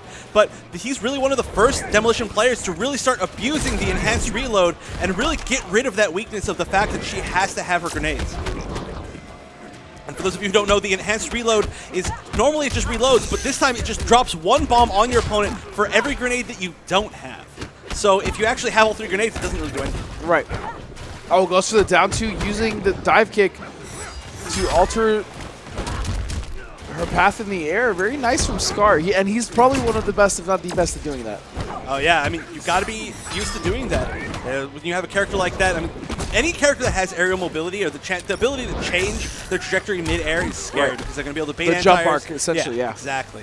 They're going to be able to get over these projectiles, which is exactly what he's using it to do this round. And you really need to do that against Shinnok, or you're Shinnok chip. He's going to take a round. What to expect? Final round, fight. Now again, SCR's going to have to win 3, and then he's going to have to win another 3. So he's in for a long ride. It's going to be tough, and the way Cowboy is playing right now, it's hard to see him do so, although he is a player that can, definitely.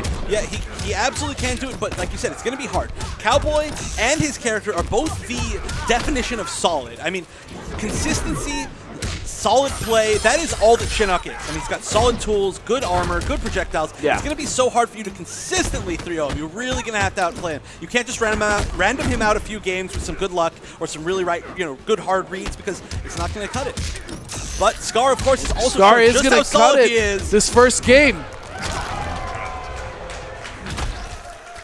And doing already better than he did in Winners Finals by choosing his old main, Demo Sonya. And I guess I say old main, but by all means, it could be co-mains. It could still be his main. Maybe he's just choosing Smoke more. Who knows? We're going to have to talk to him after the fact.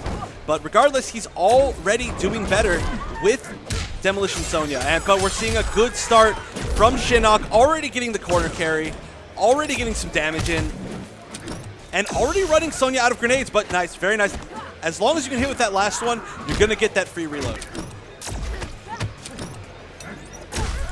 Oh, SCR is good, and he's absolutely he's going to be able to convert off that, and he does.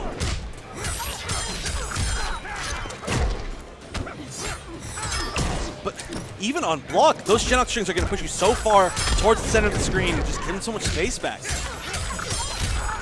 Oh, and this is a lot of damage. Not quite the kill, but when you're in that... Oh yeah, that's going to be he's so good at that. Baiting the very last L-Spark and using his meter to burst it like at the latest possible frame. Yeah, he catches so many people already running up to him. He's done it to Fox, like I think he did it to Fox like 3 times today. He caught him sliding up to him. It was like almost at him, and he pop. He's beautiful. Oh, nice, good usage of that. The leg grab to put him back in the corner. Only one more grenade for mix-ups, though. Oh, but there's that meter, and that that's was gonna give so the reload. dirty. He went low the first time with the grenade, and then he went overhead. And that's the kill, plus ending with 2 grenades. The first time he exploded it late, he went for the low. The second time he used the explosive grenade with meter, and then he used the overhead. So tricky is SCR. Oh, and that down 2 just barely missed, and that's huge because that would have been a really nice conversion. It definitely would have been high enough to, I think, run up and get the sending one, but now instead it's going to be Cowboy who has the center control. Oh, nice! Nice punish. And that was actually with a buff move. So normally forward 3 wouldn't have maybe not have reached in that situation, but forward 3 got buffed in its range and speed in this last patch. Or maybe just range. Regardless, great punish, and this is really looking really and you good for rarely Cowboy see now. that forward 3-1 string. Right. It has the same follow-ups in Bone Shaper that forward 4 does Right. that below have. It's just there's no reason to use it because forward. Oh, what a counter X-ray! All right, this is a lot of damage. SCR does have full grenades right now. He can, well, it's going to be a lot less post-patch, but he can take him really far to the corner. This is gonna hurt, and this is gonna put him in prime position. He's gotta wait. Oh, no armor! Wait, he doesn't have any bar to break! It should still be enough. Oh, but there it is, last second! This is ridiculous! Oh, it just catches my him. goodness, SCR! Catches him with the least likely option in the situation. He's like, oh yeah, remember that Sonya has a projectile too? It's not using a lot, but just in time to get that hit. And wow, that was terrifying because neither player had the meter to do what they needed to do right there. SCR with the absolutely beautiful comeback. That's going to put him up 2-0 against Cowboy, and if he gets this reset, that's going to put them back on an even ground with SCR so much in the mental If SCR gets this reset right here in 3-0 Cowboy, I have a feeling he's going to have all the momentum to take it and win this series. But Cowboy did just take that first round of the third game. And already the momentum is definitely shifted into SCR's favor as far as mentally, but I mean, Yeah, but I mean, look at that Cowboy's last better. round we just saw with Cowboys. Now Cowboys going in. Finally took an EXR kick for SCR to stop him. That overhead being slowed down so much, but still landing quite a few times this game. Oh, and that string. Wow, that string has so much whiff Oh, there we go. punishability. And SCR doesn't get there in time. Oh, he tries the down 2. We've seen quite a few whiff down 2s from SCR so far. There we go. Oh. SCR jumping over the Hell Sparks. Very difficult to do, I might add. Yeah, it's going to work like 1 out of every 10 times.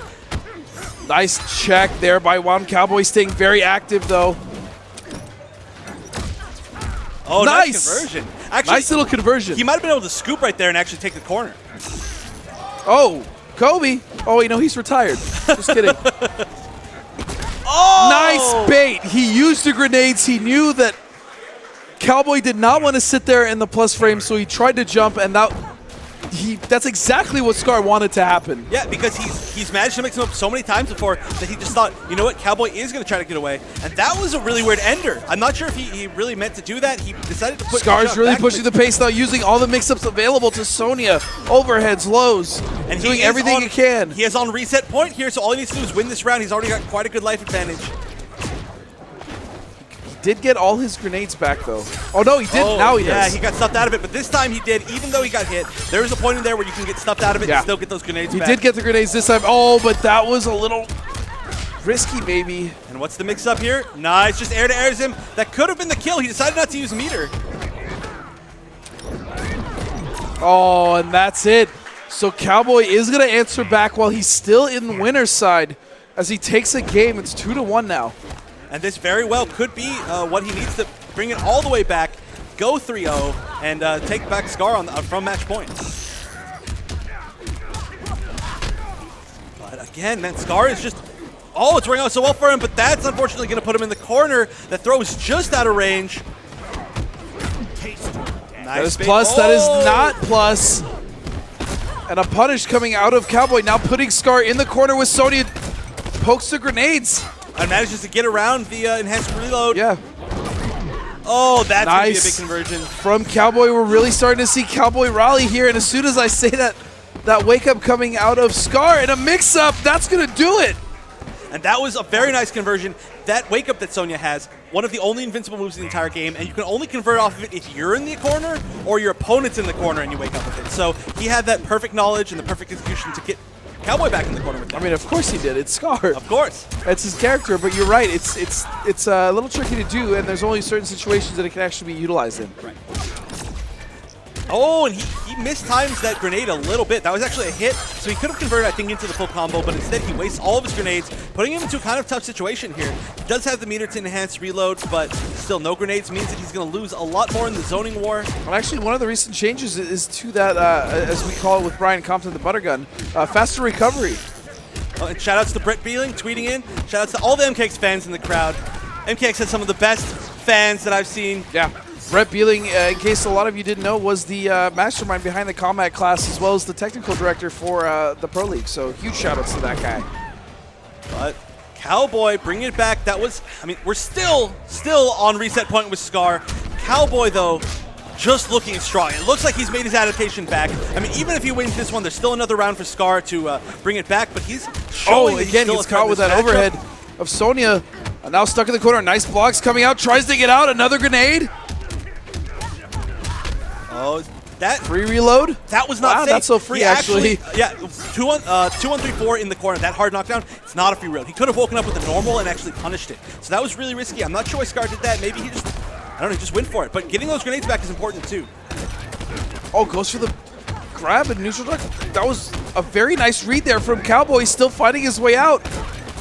This is reset point for Scar. No meter. And now in the corner. Oh my goodness, are you kidding me? And now we're going to be in chip life. He's going to have to get away. And he uses the interactable. We are going to a second set, ladies and gentlemen. With an incredible comeback right there. That was looking very abysmal for Scar, but you know what? That's the reset. Cowboy still has a lot of momentum. He's been doing better and better in this matchup the whole time, and it looks like he's already doing well, but we're going into this new set. Both players are going to have to win the 3 again. Both players are on even footing here in losers, and either of these players could be your champion here at SCR 2016. With the momentum here, I think it's now all in favor of Scar taking the win out of the sails of Wound Cowboy as he's now he's in the same bracket. This is a reset, and what a good decision there to get the grenades, and that's going to do it. And a beautiful Scar inside switch. is looking to dominate this grand finals. Oh, and nice. Will he be able to switch sides? He's going to end with the scoop.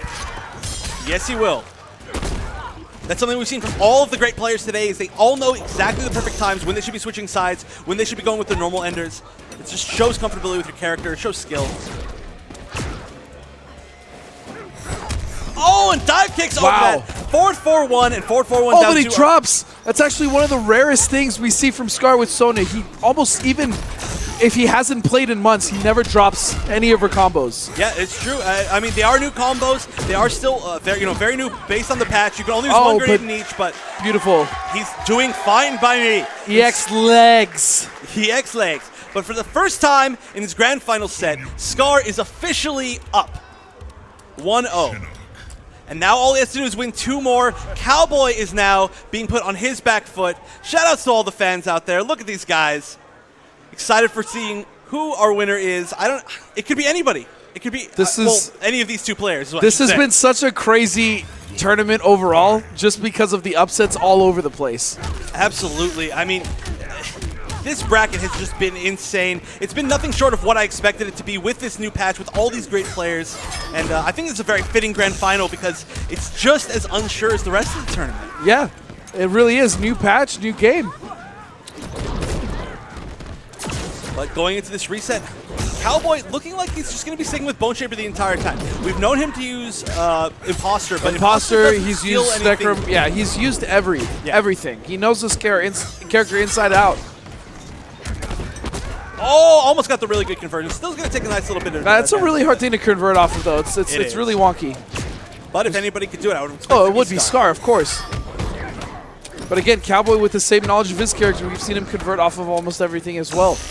Oh, but that grenade explosion just hitting him at the very last second. Yeah, I mean, that's the fear. Is every single time that you throw those grenades, there's always the mix-up. Is he going to blow it up immediately so I can run away, or is he going to hold it there? And then if I'm sitting here respecting you, that means that you're going to be granted free pressure. Nice down 2 again. Scar is getting a really good read on exactly when he's going to jump, especially after he releases the X grenades. Oh, full combo, taking him to the corner. Reload. Down 3 to check. Explosive grenade. It's still going to be Scar. Is he going to take this second game? And he does! So Scar going up 2-0. And this is the power of a character switch. 3-0 in Cowboys' favor in winners finals, going to 5 wins so far. He from didn't Scar. even try. He didn't even try to play Sonya in winners finals. He didn't even give it the attempt. Yeah, but clearly it was the right choice. That might have changed how everything turned out, but right now, I'm sure Scar is happy that everything turned out the way it has been. Of course, Cowboy can still bring it back, but now he's going to have to win 3-0. Maybe he just wanted to play more games. Maybe he's just I enjoying don't it know. as much. Or maybe he wants to give us more games to watch. Either way, thank you. And yeah, Cowboy locking in now to Bone Shaper Shinnok. That means that there's no way that he can switch for the rest of the games. He has to win 3 in a row. Oh, doesn't get the punish. Which isn't a terrible thing, because I'm pretty sure he would have stuck it out with this character anyways, or this variation even, but... I mean, he's got to this point. He got to win grand finals in winners with Bone Shaper Shinnok. There's a reason. And like I said, Imposter's not going to work well against Sonya. That was so clean. Use a grenade to cover the hole from the EN From the other grenade. Grenades everywhere, and now Scar is on! Tournament point! Both players with quite a bit of meter, and Scar, he just has to win one more. It was looking like absolutely Cowboys tournament to win, but now it's looking so hard for him. He can still do it, but he's going to have to play so solid. All right, and we're already starting off strong. Scar trying to close it out. Cowboy still has fight left in him, though. Don't count him out. And well-spaced Hell Sparks, and he doesn't fall for the bait! Scar trying to win with style, but unfortunately that style just costed him 3 bars. Yeah. I mean, that would have been a lot of damage. Wait a second. This has to be a very honest comeback, though. There's no bar for either character. Still grenades ahead! This could be the kill! Is this gonna be it? It is! And Scar! All right, there it is. And your SoCal Regionals 2006. What a fashion to take the tournament! Winning 3-0 in the post reset, taking SoCal Regionals 26.